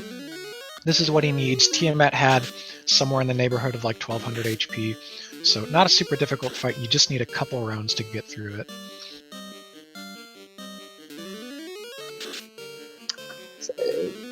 He hasn't picked up fast for his character, for his red mages either, so that ninjas or that thief isn't going to be swinging nearly as well as Jaylow's was at the time. Yeah, Ragnarok, he was in Elfland, but didn't buy a full complement of magic. I think he might have been low. Oof. Thief takes a wipe there, but the rest of the party takes care of Tiamat. Ragnarok lights his second orb at the hour 11 mark. What I was just saying is Ragnarok could have maybe stopped by to pick up the magic he missed when he was leaving the volcano area and had a lot of extra gold. So that just kind of goes back to what we were saying. Like, there are certain ducks you need to get in a row. Make sure they're all quacking. Really just kind of do your preparation and follow your fundamentals. That can set you up for success later in the seed. In this case, get your supplies from the shops, get your magic. Those will pay off down the road. Yeah, and we've already seen a few times where Ragnarok's had to double back to places because somebody has died and he did not go and pick up life at level 1. These ever so poorly equipped red mages on Jaylow's screen who have just been wearing copper bracelets for for now an hour and 12 minutes, finally going to get all this cheap gear in Provoca, going to be very well suited. Gold bracelet plus pro ring is 32 total absorb and protection from the death element. You'd love to see it, and he can afford all of it, I'm pretty sure. Oh, easily. Yeah, he's got more than enough at only spending 15k a person to get both of them, I think it is. So, 300k, he's fine. In chat, we got tournament contestant and also fellow commentator at times, Magius, asking who's winning. Answer is not sure.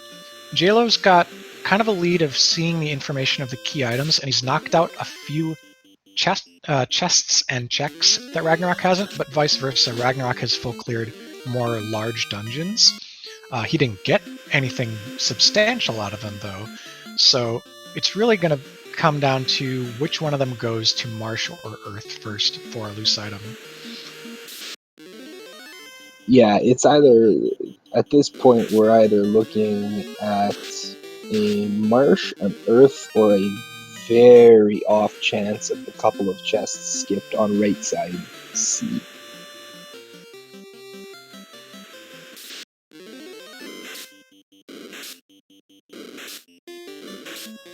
But otherwise, Jaylow's done Ice, where Ragnarok has done. He's finished everything in water out of sea outside of like 3 chests on the right side, and he's also completely full cleared Earth, or not Earth, fire. Excuse me. Yep. So here's a possibility. Still 2 loose items, neither of which we've seen. If there is a loose floater and a loose rod available, then this seed could be completed floaterless, which would mean no promotion, but as we've sort of established before, with the way the magic laid out and the way that they both got an elite weapon already, it wouldn't be the biggest loss. I mean, technically speaking, the only thing we need for go mode at this point is a rod. We've got everything else.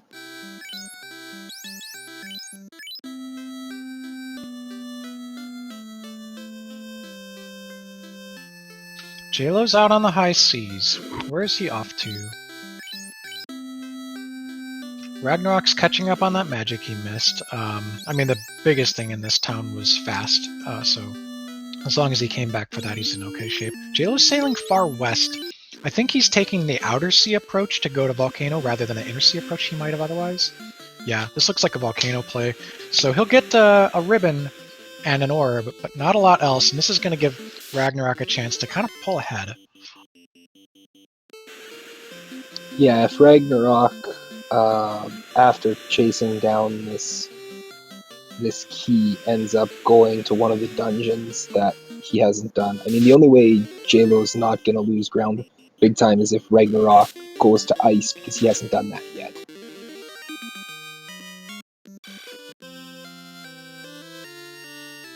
Also, there's a bridge boss, aka the rewritten randomizer credits, which appear not only on the normal vanilla bridge that where you'd expect, but also on this bridge we've created to conveniently replace the canal spot in the randomizer, so you can walk between the dwarves and Northwest Castle.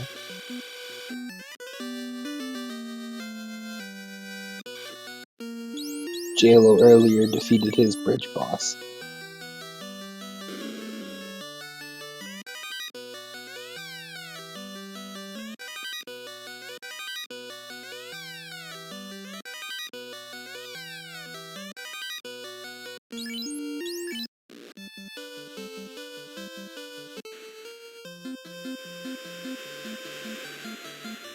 Jaylow restocking everything up here and Crescent before what would assume would be a Volcano play to full clear out. Yeah, Jaylow's making a good mathematical play. We just know that it's not going to be the winning play here. So Ragnarok. Oh goodness, is Ragnarok going ice? This might be exactly what Jaylow needs. Yeah, yeah, it looks like he's making the same, heading on the outer sea. For Ragnarok, this Towards play Crescent. makes sense because there's a whole incentive, guaranteed location spot he hasn't even seen yet. For Jaylow, though, I guess it also makes sense. These are both good plays. It's just for us as the viewers, we were hoping to see some new chests, and we'll have to wait a little bit longer. Yeah, I mean, if you're sitting there and thinking what makes the most logical sense, Ragnarok's going, I've got an incentive location I haven't knocked out, and Jaylow's going, what's the most chest dense area I have available to me right now? So, it does make a lot of sense. I think Ragnarok, with that downed thief again and running around without it, continues to hold out hope for getting in the air, promoting, and getting charges on it. Because really, if you level it up to like low to mid 20s, you're barely going to see any nukes, and he might be banking on this being a TOFR that he has to nuke his way through. That said, with the Maza Intel, you kind of want to start leveling it up regardless of promotion. You'll get 5 hits at 20, 6 hits at 28, and 28's around where you want to hit for safe hit points.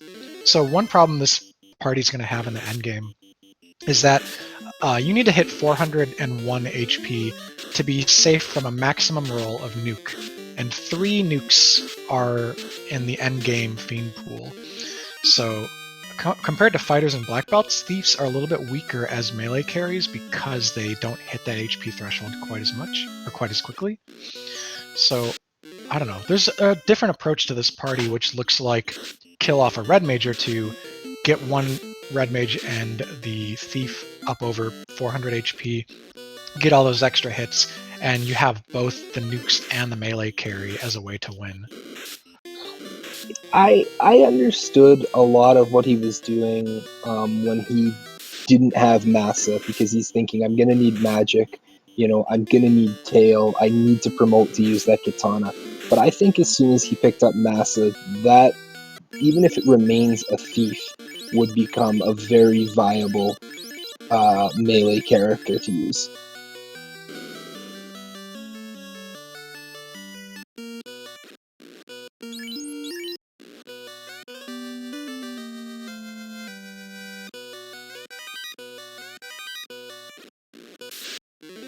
Ragnarok picking up his crown now.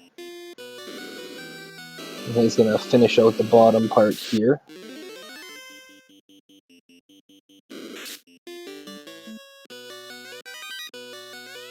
Meanwhile, Jaylow clearing out this. Did Ragnarok do the hairpin chest? I don't quite remember. So Ragnarok was in a situation with a couple of downed light warriors. Wipe until I think these Paralisks had something too. Blaze, this is quite some time ago. Oh, you know what? Wait a minute. Mute and Blaze, you say? We also saw the combination of Mute and Blaze on the guards, which I think means the Medusa script has Mute and Blaze on it. Mm-hmm. And the damage poison iguanas. Yeah, all kinds of stuff that was scary here earlier. So, possible that Rag left a couple of chests, which, hey, small percent chance maybe they pay out for Jaylow. But he's in the right area to get his ribbon, and that's what really matters. Yeah, once he goes down here to the armory, that's the big part where he needs. Well, if Ragnarok did skip those hairpin chests, it's not gonna bite him. There's nothing there for it in terms of progression. Yeah, Ragnarok just gonna get a few kind of mid-range pieces of gear. Pro cape is useful, but otherwise a pretty empty ice cave, a tail which is nice but not necessary. Jaylow finds a Saria tile about an hour after we first saw it, and he'll take him down this once, but I don't think he needs to sit anywhere and grind. He just needs to explore, and same as Ragnarok. Just need Just gotta open more chests. That's all this is it's a loose item hunt. Yeah, this is all about who gets through the chests the other person has done. I mean, at this point, Ragnarok has to know that the only places he can go are Earth or Marsh. Yep. And Ragnarok, so he's got the crown in hand. He would hope beyond hope it turns into the floater so he can start doing stuff with his fetch items and get in the air, but we know it's going to turn it into tail, and that floater and potentially another required item are loose. The other one of the items that could be loose is Ruby, because that'll give us access to both the Titan and Sarda to be holding that Oh, floater. yeah.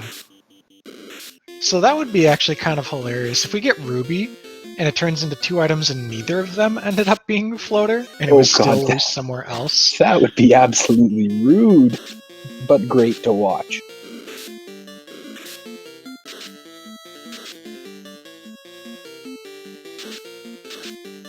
Yep, but all we can do at this point is speculate. So, let's see, since we are seeing the runners still retread a few of the steps of each other from earlier in the game, and Jaylow take an interesting route here on Volcano 4, but decides to double back. What do we see as like shaping up for this end game? I'm seeing slightly similar levels, but Ragnarok's red mages are ahead by a bit. 1 ribbon to 2 ribbons. White shirt in the inventory for Jaylow. Actually, wait. Where was white shirt? White shirt was an ordeal, so Ragnarok has it as Okay, well. so they both have white shirt. Neither player has the defense sword. Jaylow, if the play is, melee carry that needs to get buffed up and deal sustained damage in TOFR, Jaylow has a slight edge with his Thief's levels, but those can be remedied pretty quickly. If you kill off 2 characters and just sit at the Saria tile or whatever, heck, even if you solo the Saria tile with the Thief, it would gain levels super duper quick. Yeah, it is just that the Grey Worm tile that's right there in Armory. You can get there in 2 steps, really.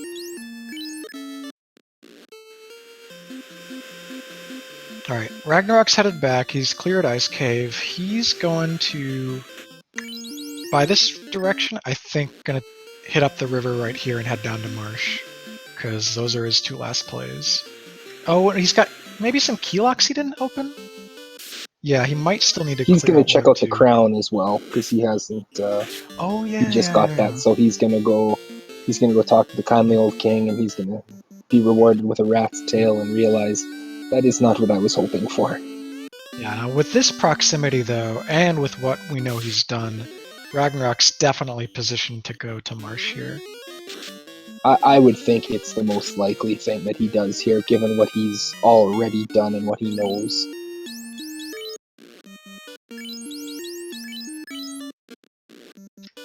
Alright, chat. This is something that, scares us a lot in the early game, but at this point, honestly, I could say we're pretty excited because it's new content. We're going to see Marsh Cave at the hour 25 mark, so get excited. Yeah. And again, as we were saying earlier, this is one of those things that if you do pull something out here, just in the back of your mind, you start thinking like, oh boy, how, especially if this is floater, how far behind could I possibly be if my opponent did it? Yep. It is common, and I certainly exhibit this as well. It is common for runners to put off Marsh as long as possible, even to last. It's not, at some point, it's not even a mathematical thing because, Marsh with key and with like warp and exit is actually a pretty quick clear. It's just people hate it. It kind of gives them bad vibes. Especially early game, it's because there are so many different enemies that are there, which means the potential of something rolling a bad script is, it's almost always something's going to give you a hard time.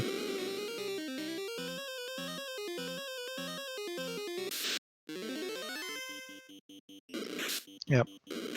Once again, I must say, if his plan is to just run, because the fights in here aren't good, you're not interested, you could definitely bring that thief up for the high run chance.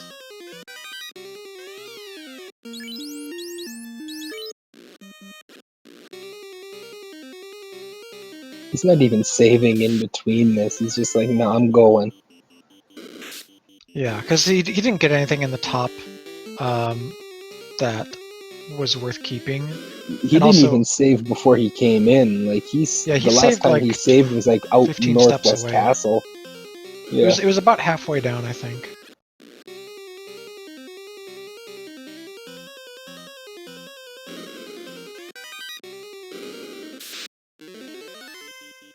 Now, one play neither runner made, and it's kind of not surprising because we didn't have an early Ruby, is neither of them dipped into the top of Earth. Top 5 of Earth check is kind of common. Oh, hey, what's up, Third Ribbon? Top of Earth is kind of common because it's 5 chests, and if you have a good run off Power Cycle, you can look at all of them, and you can see 3 randomized spike tiles for a potential early level grind. But no one's been to Earth at all. No, and there are still a couple of good grind tiles out there that you'd love to see. Gurmadusa, 3-Eye grind. I mean, so if any of those do pop up and Ragnarok needs to build some levels, that'll give him the opportunity to do it real quick on that ninja. Yep. Should be a quick carry 1 fight for Jaylow here. Already has an almost max roll nuke, followed up by an almost minimum roll nuke, together which they take down carries. So Jaylow lights his second orb at the hour 28 mark. Ragnarok, he must know he has key, right? Okay, I'm fairly sure he's checked key lock chests already. No, he whizzed right by him. He's going back down. I mean, now. like, Okay. but like earlier, like he's opened some key lock. Yeah. I know not in here, but I think that was one of those things where he was just going on his typical marsh routing and then realized, wait a minute. Yeah, you build up habits to do for the things that you do more commonly, and then it's hard to break them. But yeah, this floor, not the easiest to step route optimally. Oh, nice grind tile, if they're low HP.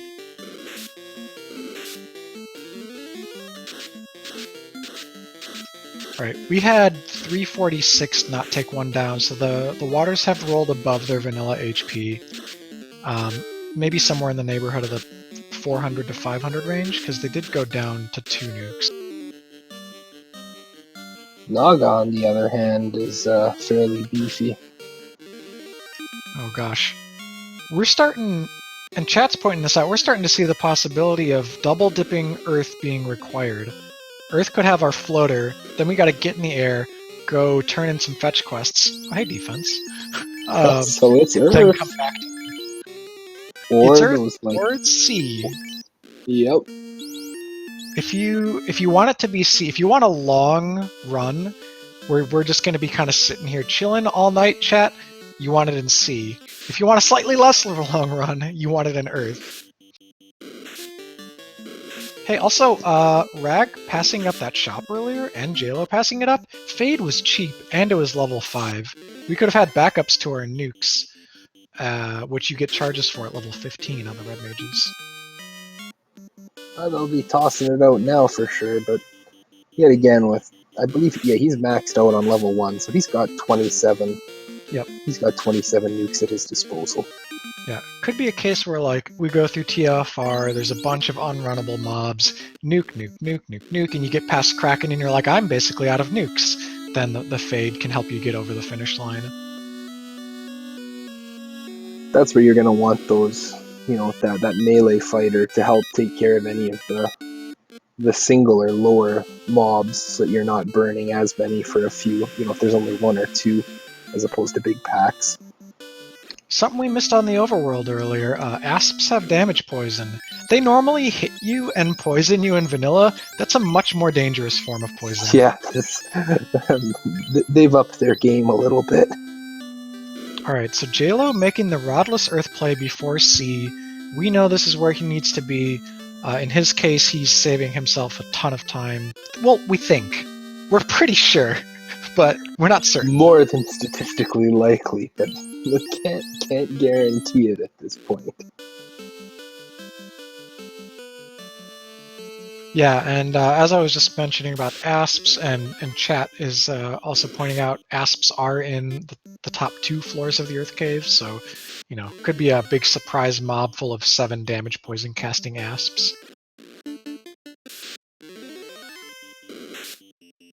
And at the hour 32 mark, we are going to be holding hands here at Top Earth, Speaking and of, there's those asps. oh my god, the crystal's right there! It was free off of Power Cycle. Oh Yep. no. And they get it nearly simultaneously at the 132 mark. That's gotta be our floater, right? Like, you don't even bother with the rest of Rodless Earth here. It's too low of a percent play to clear for the rest of Earth that's available for, like, the second loose item.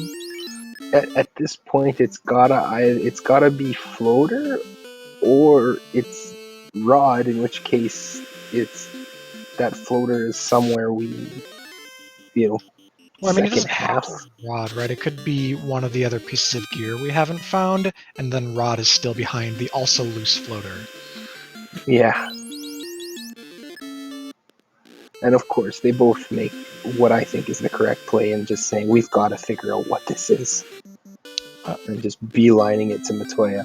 Is Ragnarok finally going to pick up life? Let's see if he does. In chat, Jack1Kane said he thought Tail was loose. Tail was off of the crown that was in the incentive chest in Ice Cave.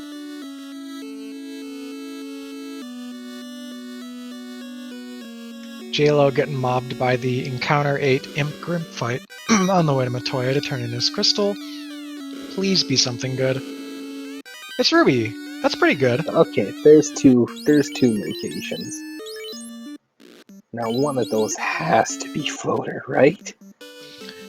I mean, frankly, I'll take anything. We've both got 2 orbs lit, so if it's either floater or rod or both, we're super happy. If it's one or the other, we're still happy. And it has to be one or the other. Yeah, if it's raw, even if it's rod that you get out of that, then you're going, you know what, to heck with the floater. This is a floaterless seed. I'm done. Wait, I take it back. It doesn't have to be. We only have found the one loose crystal. Ruby doesn't have to be either of those items. It could be 2 pieces of gear with floater leading to the rod and the other piece of gear. Yeah, being behind the slab in the bottle. That would be absolutely mean. But great to watch. Yeah, if you're the cruel type, you're hoping for a loose floater leading to a rod in TFC key locked in Sea Shrine. Yeah, if that floater is sitting behind that TFC, oof, we could be waiting a while.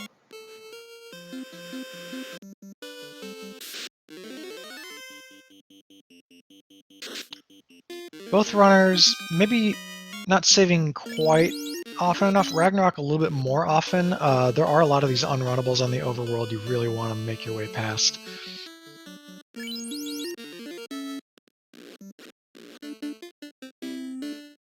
Gosh, and we've just seen them neck and neck so much of the last 5 minutes or so as they've done Earth and now the Ruby. Yeah, I mean, they both ended up getting to that same place, figuring out we had to go here. The big difference being that Jaylow was able to skip sea and marsh and went straight to Earth. So, well, we'll have to maybe walk that back to see what it is. But yeah, Jaylow and Ragnarok, this is pretty late in the run for runners to be kind of mirroring each other's steps, so that's already pretty cool. But, gosh, this has just been kind of a trolley seed, kind of an exhausting, near full clear. Uh-oh. It's Rod.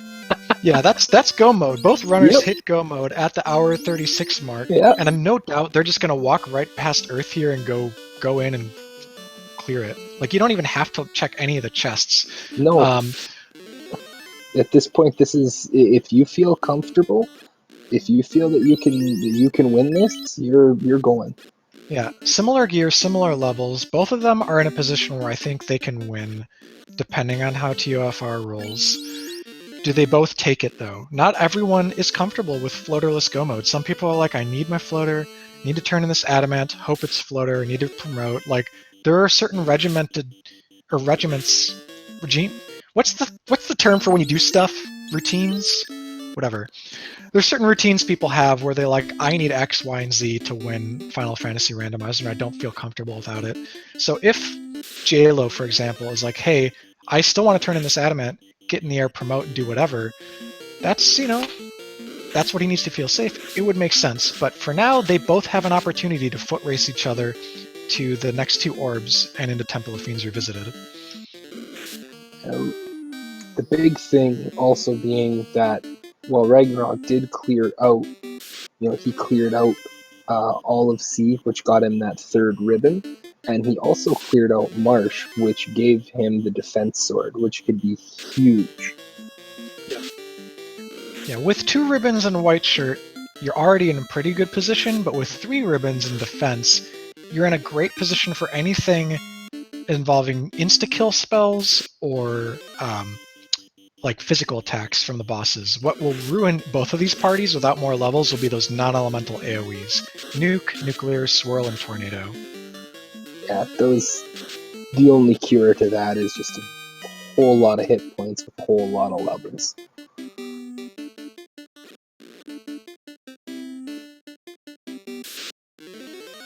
So I know from Ragnarok's play and also from talking to him lots of times in the past, he's good to go. He knows that he can win, not only because TOFR can roll low and maybe the nukes will just get him there, but also because he's been burned by not getting into TOFR aggressively enough in this tournament. Jaylow, I don't know his tendencies quite as well, so I'm not sure how aggressively he's going to push to finish from this point. I think Jaylow's positioned well at this point to go. I mean, he's got a Massa on a soon-to-be 24 Thief. He's got fast. He's got a bunch of nukes. He's got life, which in particular is one huge advantage that Ragnarok still has not gone back to pick up. So I'm thinking he'd feel okay.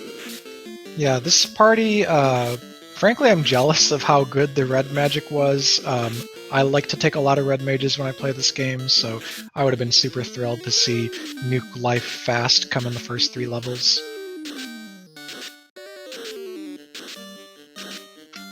You've got Nuke, you've got Life, you've got Fast. Not a heck of a lot more you're going to be looking for, and you've got a pretty good melee dealer with a Thief with a Massa, so you've got a lot of good things working for you.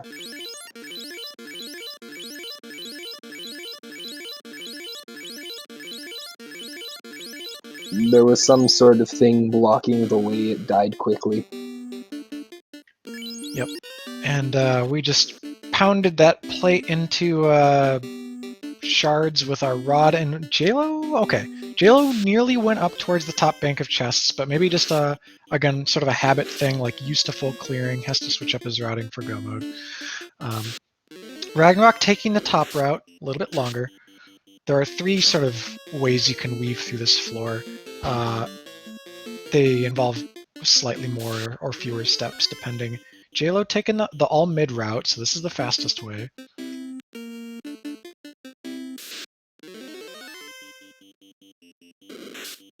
This is going to be so close down to the wire because even though Ragnarok's already full cleared out, or practically full cleared out C, I doubt Jaylow's going to stop to open a chest, so they're both going to be go moding. Yeah, I mean, there may be like 2.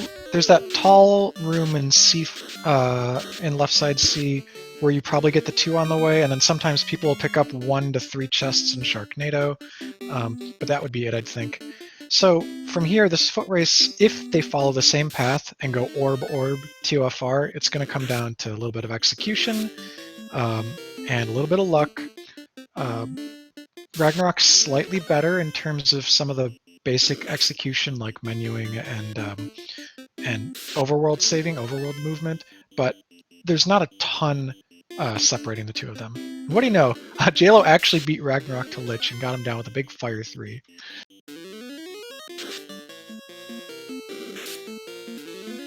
I also wonder, do you stop and check that adamant on the way? Oh yeah, it's so close. It's not even as far into the dwarf cave as the TNT. If that's adamant, you still want to go over, turn in your floater, and fly to sea rather than sailing back and forth. Yeah, saving even that extra 30 seconds, 40 seconds. Jaylow is not interested. Nope, he's going. He's saying, I don't care what it is, doesn't matter. All right, Ragnarok just using Melmond as a house and is going to turn in the adamant. So we're going to see, is it gear? Is it floater?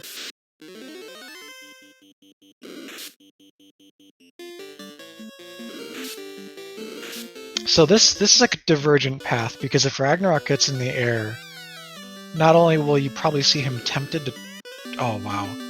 So you're going to see him probably route in floater, probably routing class change, because it does improve the thief's gear. He'll be able to have a much higher absorbed thief, or ninja rather. Maybe even do a situation where he's got the katana on a thief and the Maza on a red mage, red wizard. The thing that I'm hoping that happens is that when he goes and starts checking magic shops, that reminds him to look at white level 1 and pick up that life for those red mages. Yeah, I haven't looked at his magic menu in a while. Did he really go back to Caneria and still not get it? That's correct. He went back, but he only got items out of the item shop. Okay, well, because you would want to go buy Nuke on a ninja anyways, I think that means he checks those shops again. Yeah, Meiji is saying GG. Yeah. I don't agree with that at all, that this is GG towards Jaylow being done. He's just gotta... He go modes C and he goes straight to Topher. He can still be in there first. Yeah, absolutely. Neither of these runners are like any closer to winning. Jaylow is already at the dungeon he needs to do. Ragnarok is going to do all this extra stuff that might be unnecessary. This happened actually in my week 2 race versus my opponent, where I had never found the floater, and I just went orb to orb to orb to TOFR and didn't promote. My opponent got the floater that was loose, went to promote, went to buy extra magic, went to do some turn-ins like the bottle and so forth, and actually ended up, we were separated by about 2.5 minutes. So if you know you're in go mode, you don't need that floater if you just have like 1 dungeon left. Yeah, if they still had to clear 2 or 3, then I think the time that he gains by flying in the air would be huge, but the only thing he's got to do from here is just sail from here straight to TOFR, and he's good to go. Okay, so Jaylow goes into an unnecessary room there. Hopefully doesn't get too hurt by the Blizzard casters in this pack, but he does have 2 ribbons, so I think he's fine.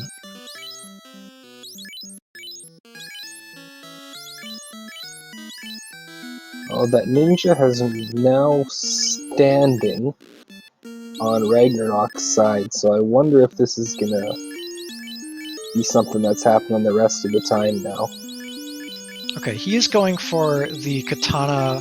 Yeah, I see what he's doing. So his ninja's kind of low level right now. It doesn't even have 5 hits on the Maza yet, so he's opting to throw it on a red wizard, which will have, I want to say 4 hits right now with it. So kind of spreading out his damage. He maxes kind of more melee potential doing this right now. But I think I still prefer like nuke Maza swing. Yeah, I would agree. Anything that especially at this point, anything that you're going to be unrunnable here is more than likely going to be bigger packs, like your red and red Saheg with Saheg. So throwing out as many nukes as possible is the right way to go. Yep. So they're separated by a couple floors in this dungeon, and however many chests Jaylow ends up checking here. Jaylow has kind of step routed out of his way a couple times here and there, so he might get an extra encounter on his way through here as well. Plus, I don't think either runner has been sort of religiously power cycling, so they'll see different fights. But it's very possible that with a couple floors lead, he'll get through Kraken like 30 seconds sooner. 30 seconds to a minute. He's also going the long way on this floor, too. It's not a route you see often. It's actually the same number of encounter advancing steps, but it is more total time. But yeah, I'm pulling hairs here, splitting hairs, because every second's going to matter, and it could come down to, like, if someone's in Topher 30 seconds ahead of the other one, and it's an easy Topher, then that's all you need for your margin of victory. Yeah, and this is definitely at the point where there's the potential of that, even if Ragnarok gets out of here a little bit ahead, he's going to be spending a little bit of time, getting all of the things set up for his ninja and for his red wizards. I hope he's going back and picking up some spells that he needs. Yep. And I don't think we'll see this. Now, what could happen is TFR is super bad. We get to Chaos, we're barely doing any damage to Chaos. Chaos is a high HP pool. That could inspire someone to either go level, in both of their cases, or in Ragnarok's case, to go look for the Power Gauntlet off the last 2 fetch quests. But that's far away. For now, we're at our 4th orb. Jaylow's pulled a Kraken and is going to immediately start with a fast, probably just nuke. Oh, white shirt. Okay, so a little bit of evasion stacking and a swing. I think for a second he contemplated using that Bane sword. That was 10 hits from the Maza. This is a high absorb Kraken, though admittedly we did not get any critical hits. I'm thinking already that evasion stacking and nuke is the way we get through this, in case this Kraken also has high HP.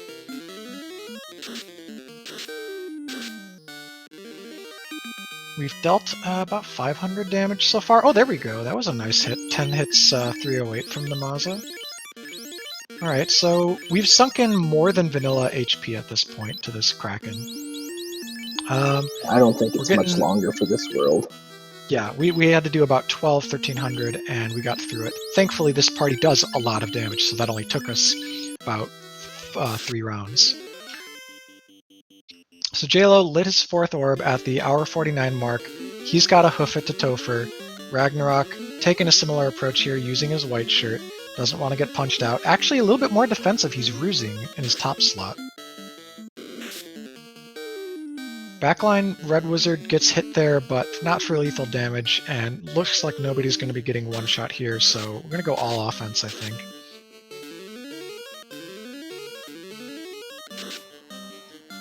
They're still throwing out a few ruses here. They're making real sure. Yeah, so I think Rag, he also could be playing this a bit from memory. In his last race, there was a very difficult, tough, high HP physical Kraken that was one-shotting his characters, and he wiped late in that seed and lost a little bit of an advantage.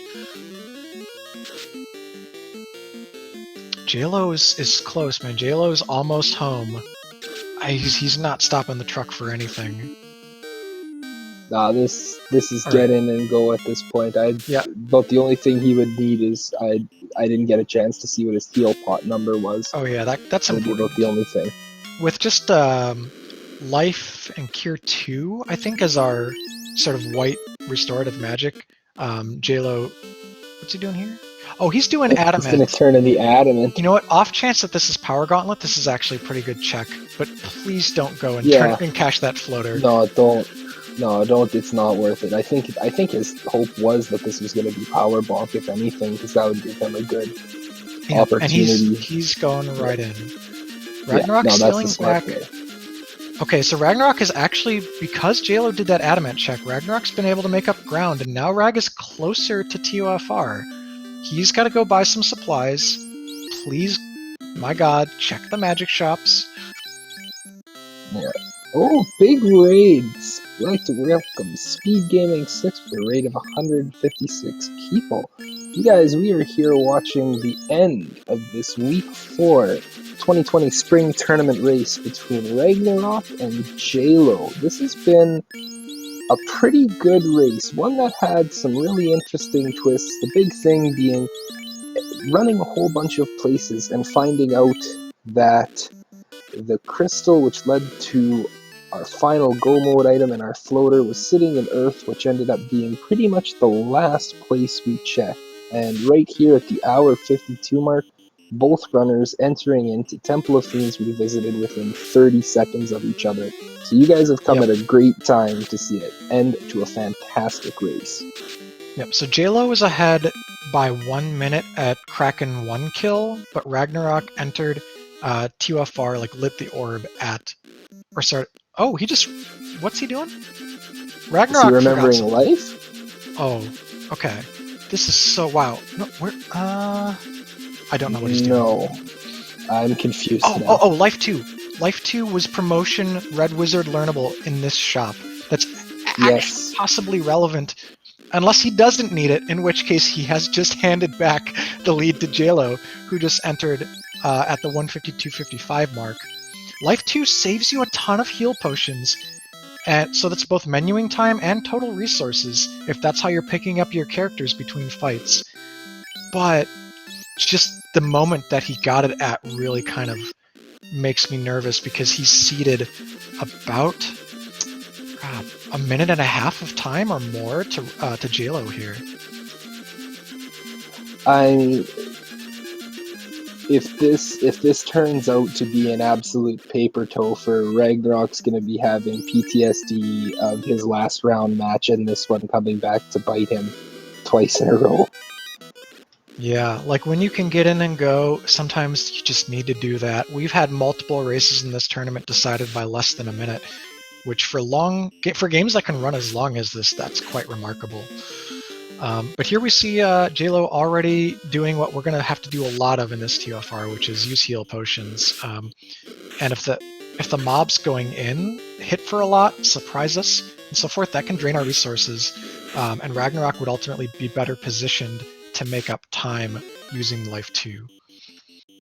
One of those situations where you might even see him just move somebody who's low health right to the front row and say, let him die, Life 2 is my best healing spell.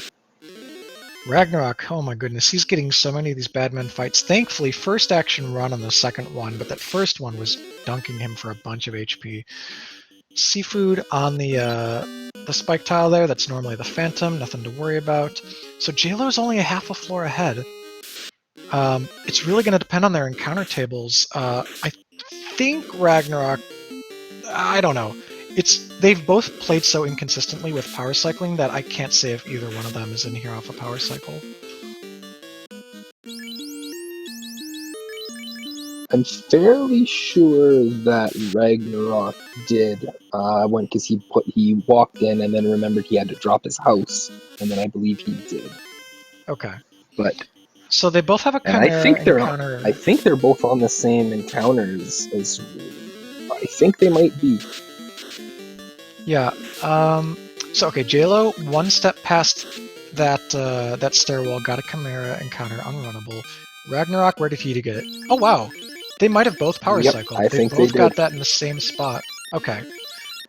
I think it's more common, even for runners who don't often do it throughout the seed, to power cycle before TOFR, because it's kind of known like that if it's bad and you really want to escape certain mobs, you don't want to go in off the same encounter table. But anyways, Jaylow has pulled his first revisited fiend, Lich 2. Here we go. Melee attacks, very conservative with his resources here. In fact, I think that was, 3 melees and a fast. The fast didn't get good turn order though. Lich is still standing with about 400 HP down. Didn't roll too much over vanilla though, because that nuke takes it down. Ragnarok just seconds behind, 2 nukes and Lich is down, so that's a 1-rounder. Ragnarok not scared to spend the nuke charges. They both hit these Agamas, spamming mute. Both get away. Oh god, this is too intense. This is crazy. This is all going to come down to in-fight RNG at this point as to who's going to get through. Yeah, I mean, who gets the run order, who maybe loses a member here and there, but also, their decision-making. You have to be decisive, go into these fiends with a plan. what characters are in what slot, what equipment are they holding, what's their first turn action, what's their second turn action, and like putting these things in your brain in advance of the fights helps you execute quickly. And they're both getting bogged down. Jay here at like half HP, Ragnarok getting blazed by the Agamas. Jaylow is one encounter behind because he didn't get an opportunity to run from this Grey Worm Oh gosh. fight. Oh, and they just destroyed him with Blizzard. So this is a spot where Jaylow is going to be lacking that life too. He's going to spend a lot of time in his menu heal potting here while Ragnarok pulls ahead and pulls carry 2. Thankfully, free first round. Lit 2, well resisted by the party, doesn't do much damage. We get off a fast before the ninja swings. The katana does it. That was a 1-round carry too, so pretty low HP. That was like a 300 HP carry too. It was a low nuke roll and a not very big katana roll. Yeah, so Jaylow spending a lot of time in the menu here because he's gotta, you never know if carry 2 is going to lead off with a nuke, you would just be toast. He's not actually even able to pull the fight yet, but thankfully he gets an ambush on these Agamas, so not going to have to stick in that fight. Hopefully he gets an early run here from the Grey Worms, first action again. And, okay, he pulls carry 2. If he goes all offense here, he'll have a 1-rounder. Oh yeah, there's no health on this. No, nuke. So no nukes coming out from Jaylow. If he doesn't get the fast off before the Maza swing, he's not going to 1-round this. Oh, but he got it off. Okay. Thief hits for 562. Done. Thankfully, Jaylow 1-rounds that. He's about a half a floor behind. Ragnarok just had to get through a water pack.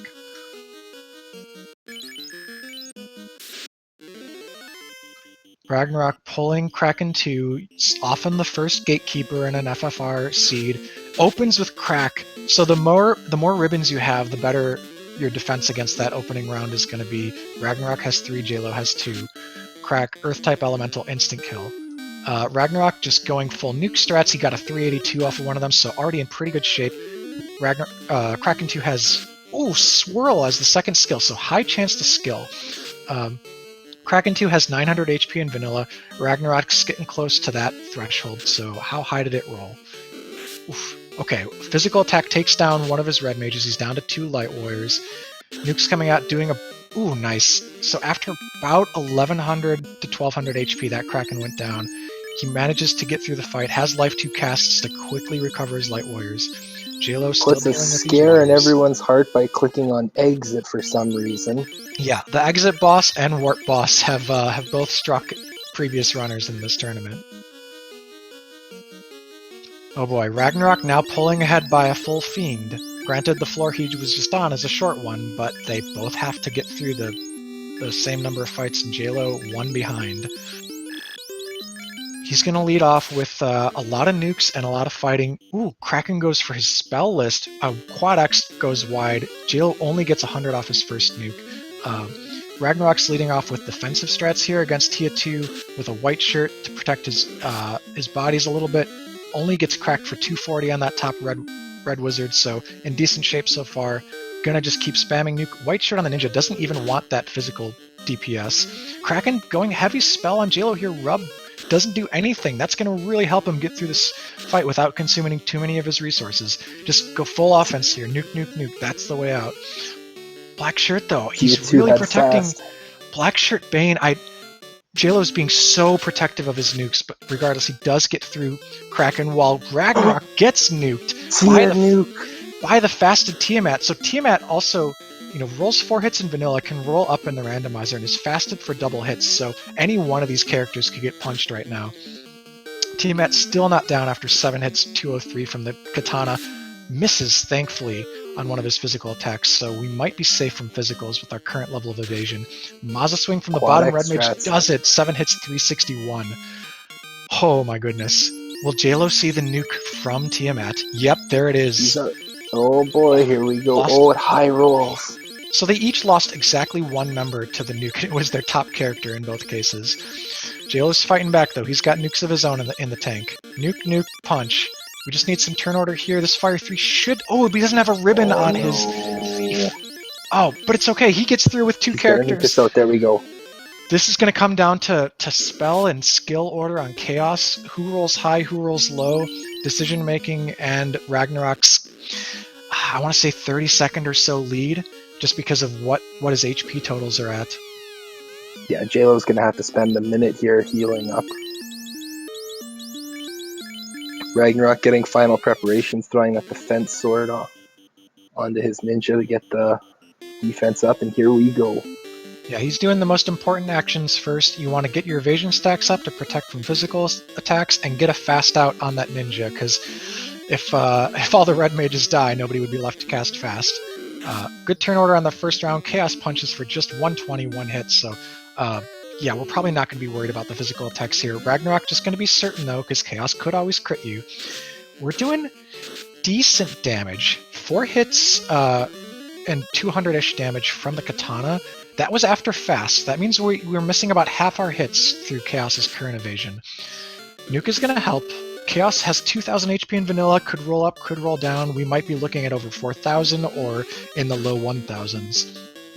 So far, we've done about 700-800 damage. White shirting some more, concerned about those physical hits, but they're really not that threatening. Chaos yet to do anything that really is scary. Jaylow making his final prep. He's at the 203 mark. He's going to be pulling Chaos about a minute behind, maybe a minute and a half. Good nuke roll. Yeah, high nuke roll there for him. 330, that's what you want to see. What you don't want to see is Chaos do the opposite in return. Okay, Chaos heavily physical, might have very low chance to spell or skill, and that favors Ragnarok. If he keeps at it, he's totally got this in the bag. Jaylow pulls Chaos. His approach, fast on the Thief, the higher level Thief, which can do more damage per turn. Nuke, nuke, nuke, and he's going to be swinging. Only 4 hits, 80 damage there from that physical attack for Ragnarok. Fire 3, he must be out of nukes now. Go into the backup AoE charges. Jaylow has fades in the tank, though, so if he runs out of nukes, he's going to be able to fade. I don't think Ragnarok picked that up. We were talking about this earlier. If fades might help him get over the finish line. Chaos did bring down Ragnarok's top red wizard to 7 HP, so he could lose a light warrior here soon. He's going for heal pot strats because he didn't pick up Cure 2. Stop misses just about everyone except the top red wizard. We're not super concerned about. HP This HP on Chaos is big. And Chaos must have poison touch because the top red wizard for red mage, sorry, for jail, doesn't matter. Ragnarok finishes off Chaos at the 2 hour, 4 minute, and 28 second mark. What a close freaking fight. Oh my goodness. Jaylow's finishing this out here, though. I want to say that Thief might have just punched with its fists. Did you see that too? I missed that. Oh no, did he accidentally misclick something? Maybe he mismenued moving his weapons around. Let me see what that. No, never mind. It's not using its fists. There was a little bit of frame lag there. Yeah, because I saw 5 hits, 5 damage from someone, and I was like, uh-oh. But I think Jaylow's going to get through this fight too. He doesn't have as much evasion stacked up, but he's put in a decent chunk of damage, and his Thief still has good HP. I think Jaylow will get there. Ice 3 hurts a little bit, but we're still healthy. We're still doing about 200 a turn. Not where we want to be, though. This was a decently high absorb and decent evade Chaos. Not the tankiest, but also not the weakest. I'm a little worried, but Jaylow's got lock to lower that evasion, which I didn't see Ragnarok doing. Thief takes a pretty decent hit. He can't take too many of those. Yeah. Okay, 8 hits, 88. Stop comes out, thankfully misses both. That's Time Elemental can paralyze, but I think we had ribbons on these 2 characters. Yes, he moved the ribbon down. Alright, gonna go back. Yeah, but he tried to white shirt to cover up some of those physical attacks, but it's A and pray mode now. He's got to get turn order here, and he's got to get good rolls. So There's 400, 269. The rub misses. That's a free round. 134, not enough. We're gonna need some turn order here. Ooh, 10 hits, 10 damage, no crits. Down to 5 HP. Fire 3 and Jaylow wipes on Chaos. Oh no. So close, Jaylow. Alright, well, for a close as hell race, that's a depressing way for it to end for Jaylow. They both had a shot there. Jaylow not able to able to bring it over the finish line. We will be looking to get interviews in here from the other runners. Jaylow did officially forfeit, but he was just trying to finish out the fight. They will be getting invites to Discord here shortly. That was a fantastic race by both guys. Get your GGs in chat for both of them. That was incredible. What a finish. Wow. Just wow. Now, granted, they did not both fell chaos, and we have been just joined here by Ragnarok, I believe. But to be on chaos within a minute to 90 seconds of each other after a 2+ hour race is just unbelievable. Ragnarok, GG, my friend. That seat had some twists and turns going through it, making you run a bunch of places looking for that floater. What did you think overall? To be honest, whenever I got the ruby, I figured Sarda had the floater. But I don't even remember who had it. Was it Sarda that had it? Adamant was one of the 2 items in that chain, and then it gave you floater. No. Yeah, Sarda had the rod, and then the adamant had come out of Titans. Oh yeah, that's what it was. The adamant turned into the floater, and if it didn't turn into the floater, I was going to reset out and just go straight to Token. But I wanted to get that promotion so I can get life too. Yeah, and it was interesting to see the 2 of you kind of diverged and reconverged right there at the end, because you did get in the air, promote. Jaylow went in without promotion. I don't think this is a seed where you needed it, but by having life 2, you were able to pick yourself back up faster after taking some of those, half-party wipes as you made your way through Temple of Fiends. And the small brain loose item all the way in Earth, very last place to check. You went back and got life 2 after you had promoted, but you skipped the entirety of the game up until that point without getting life 1. Is that just something you had forgot about, or you just weren't worried about? I honestly didn't see it. Oh no. Okay, life we were 1 wondering was the whole level 1. seed. Yeah, Oh this my was the God, god I did roll not even for see it. red magic. The only thing you were missing was temper. Even pre-promotion, you had nuke, life, and fast within the first 3 levels, so it was very, very good for this party the 2 of you drafted. Wow. Man, now I feel like so dumb because I had life all that time. Yes. We were kind of wondering if this was just one of those things where at first you just didn't notice because you had spent all your money on black magic at the time and then just forgot about it, because there were a few times where you would lose a party member and you would have to, particularly in Sky, where you were ducking back and forth to go back to Provoca to bring somebody back up. Yeah. And I wiped the and I was like, that's just game right there. I just knew it was over at that point. So the time losses and time gains the 2 of you had relative to each other, you cleared more of the game. You did all of Sea Shrine, whereas Jaylow go-moded it. And you also did Marsh, so you covered more. Throughout the game, you were kind of executing just a little bit faster and doing sort of the basics in a smoother pattern, so you were making up time despite covering more ground. But then you lost that time, as you would say, the sky wipe, but also the back and forth to Provoca from that north dock to resurrect characters. So that was what allowed Jaylow to catch up to you, was that he just did less of the game as you were kind of retracing your steps. Yeah. Whenever I pretty much wiped the guy, I knew at that point, okay, I don't have enough heal pods to get. And also, basically full clearing Sky, which really hurt for the heal pods portion of it. Yep.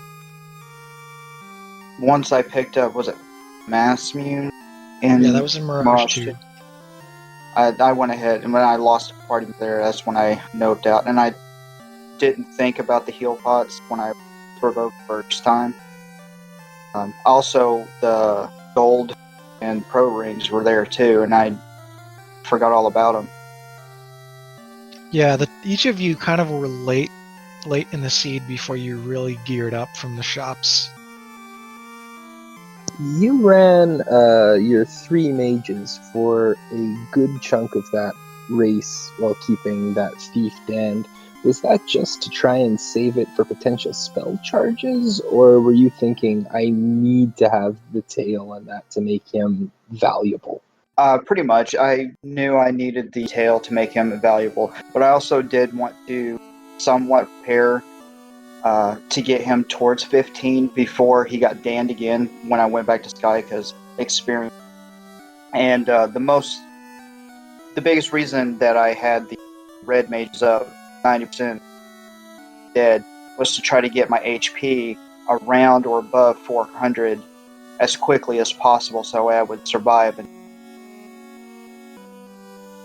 When you pulled the Massa, did you think that maybe at that time it might be worth pulling that thief back up to then just run nukes on the red mages and then saying, you know what, my thief will be able to at least carry some offensive damage? no, I figured with the Massa, it would be a last resort if I ran out of nukes at Chaos. I had all the charges, and I would, whole day and pray, basically, as a last resort on the last red mage. The thief, I only really prepped it only with the katana. Yeah. Because to me, the katana is going to do way more damage with a lot more crits than mass. So, just from my personal experience with the buffed thief, you start getting 4 hits on Maza at level 12 with thief. So you're just like beating things over the head with the super high base damage of the Maza, and it's still pretty respectable crit rate, all things considered. I think in seeds where you're running a thief as your melee carry, you do have to consider the idea of the pre-promotion Maza wielding thief. Level 20, you're getting 5 hits. Like, you fast that up, and that's more than enough damage unless you're facing like very high absorb chaos. And that's the biggest reason why I wanted the katana. If I ran into any vein that had high absorb, the katana's going to break through probably better than it would. Yeah, but I think that's also where the nukes come in, right? Because nukes don't care about defense. The thing I wanted to also mention is that level 5 magic shops, I don't know if you ended up checking them, but pre-promotion Fade was available first slot white there. So for times where you might have run out of nuke charges in a long dungeon dive, Fade was also available. I did notice the Fade. My second go back to Melmond. The first time I went through, go moded Melmond and just stayed at the end and then ran off. I didn't even look at anything. Overall, though, I think you had a lot of good routing decisions, a lot of good places to go. Definitely made some gambles, pulling through dungeons on a little bit of lower resources and that. But I mean, overall, like you said, the one wipe in Sky probably was a little disheartening. But also finding some good good equipment, particularly the ribbons that you were pulling out. That came into big effect for you at the end, especially when Chaos threw out that crack. Making sure that everyone was going to be okay. I think, what was it? Kraken had the crack into swirl or something? Swirl, and yes, I do believe. Yeah. Kraken also had crack. I think did crack first, swirl after. Yeah, something to that effect, yeah. Yeah, so just... if it wasn't for the marsh dive, I wouldn't have had that third ribbon. Yep. So overall, ultimately, despite very different paths to get there, the fact that you two were so close at the end with, comparable levels, comparable game-winning equipment, really both in a position to take it, and in fact, you were ping-ponging back and forth between each other on those early to middle floors, and you only overtook Jaylow at carry because Jaylow was having a harder time not only beating or getting away from the fights on the fire floor, but also the healing afterwards, and that was when you leapt ahead. He was pulling Kraken when you were pulling Tia, and then you were kind of prepping Chaos as he was getting out of his Tia fight. So yeah, just razor's edge there. It's got to feel good to not fall into the 3 loss column, that means you still have a shot at the play-in race and skipping that that nightmarish last chance qualifier. Yeah. And I'll tell you what, when I pulled Chaos, heart was definitely pounding at that point. It's like any second now I want to see that dot done. It really could have been that, outside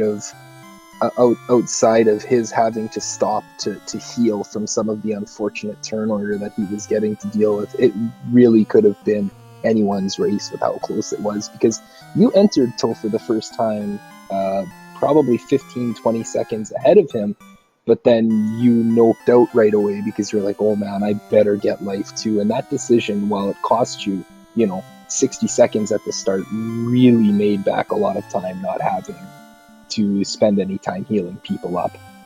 Yes. And that was what I was going to route in, and I got to Topher. It's like, oh, snap. I forgot life 2. I'm going to need that, I'm sure. Because trying to go through that with no life at all was going to be very... Yep. And life 2 is, there was no cure 4, so life 2 is the best way to go, or I would run out of heal pots way too fast. I believe the best cure spell we saw was at level 2 of Cure 2 and Heal 2. Other than that, I don't believe we saw any real healing potential, so it must have all landed at 7 or 8. Yeah, so probably on rack. I never checked. And of course, I never went to Gaia or Fang. One of those two had the power bonk, the other had the Oak or Thor. I never found the second, so I'm... We're all in the same boat. No one knows where that other loose item is. Yep. I didn't even care at that point. Once I got the rod, I knew I was in go mode, and that's why I said I was just going to check that adamant. If it's anything other than the floater, I'm straight to toe. So we don't have Jaylow here in the booth. He did join us in the chat, though, just talking about how it was so tight at the end. He was expecting just the finish to come at any second, and remarking at how close it was. Indeed, it was a thriller. We were all really happy to watch it, happy to cast it, but it has been a long broadcast and a long night, I'm sure, for most folks. So let's start wrapping this up. Ragnarok, do you have any final thoughts, both about the seed and about going into the next unknown element week in week 5 at 2 and 2? Sky. So you're hoping for another sky? Okay. I need a better time. Also, shout outs to Speed Gaming, always being there for us. Shout outs to the crew, commentators, tracker, and the restreamer. So really appreciate everything everybody does. Yeah, and also a good shout out to my running mate over there. Congratulations, Jaylow. I know you didn't make the chaos, but great race, but yeah, our tracker tonight, Jat, he's got a number at the end of his name. If I could just find it real quick here. I think it's also scrolling past on screen. 2980. There we go, yeah. So Jat2980 has been wonderful for us. I'm Cheesenator. I've been joined by Ilmar's Ubermuller. Please, throughout the week, tune back into the Speed Gaming networks as well as Randomania networks. We will be hosting so many more of these races. We're packing in 30 plus races of Final Fantasy Rando a week, and we've got 2 more weeks of Swiss left after this. Don't miss any of the action. You can follow these runners if you want to see more of their play. You can follow the comms and crew. You can also join our Discord from the link we'll post in chat momentarily, or from FinalFantasyRandomizer.com. Start playing for yourself. It's real easy to pick up and go, and though you won't be able to play in this tournament right now, we'll have events in the near future for new players. So we'd love to have you all. You all have a good night. It's been a fun one.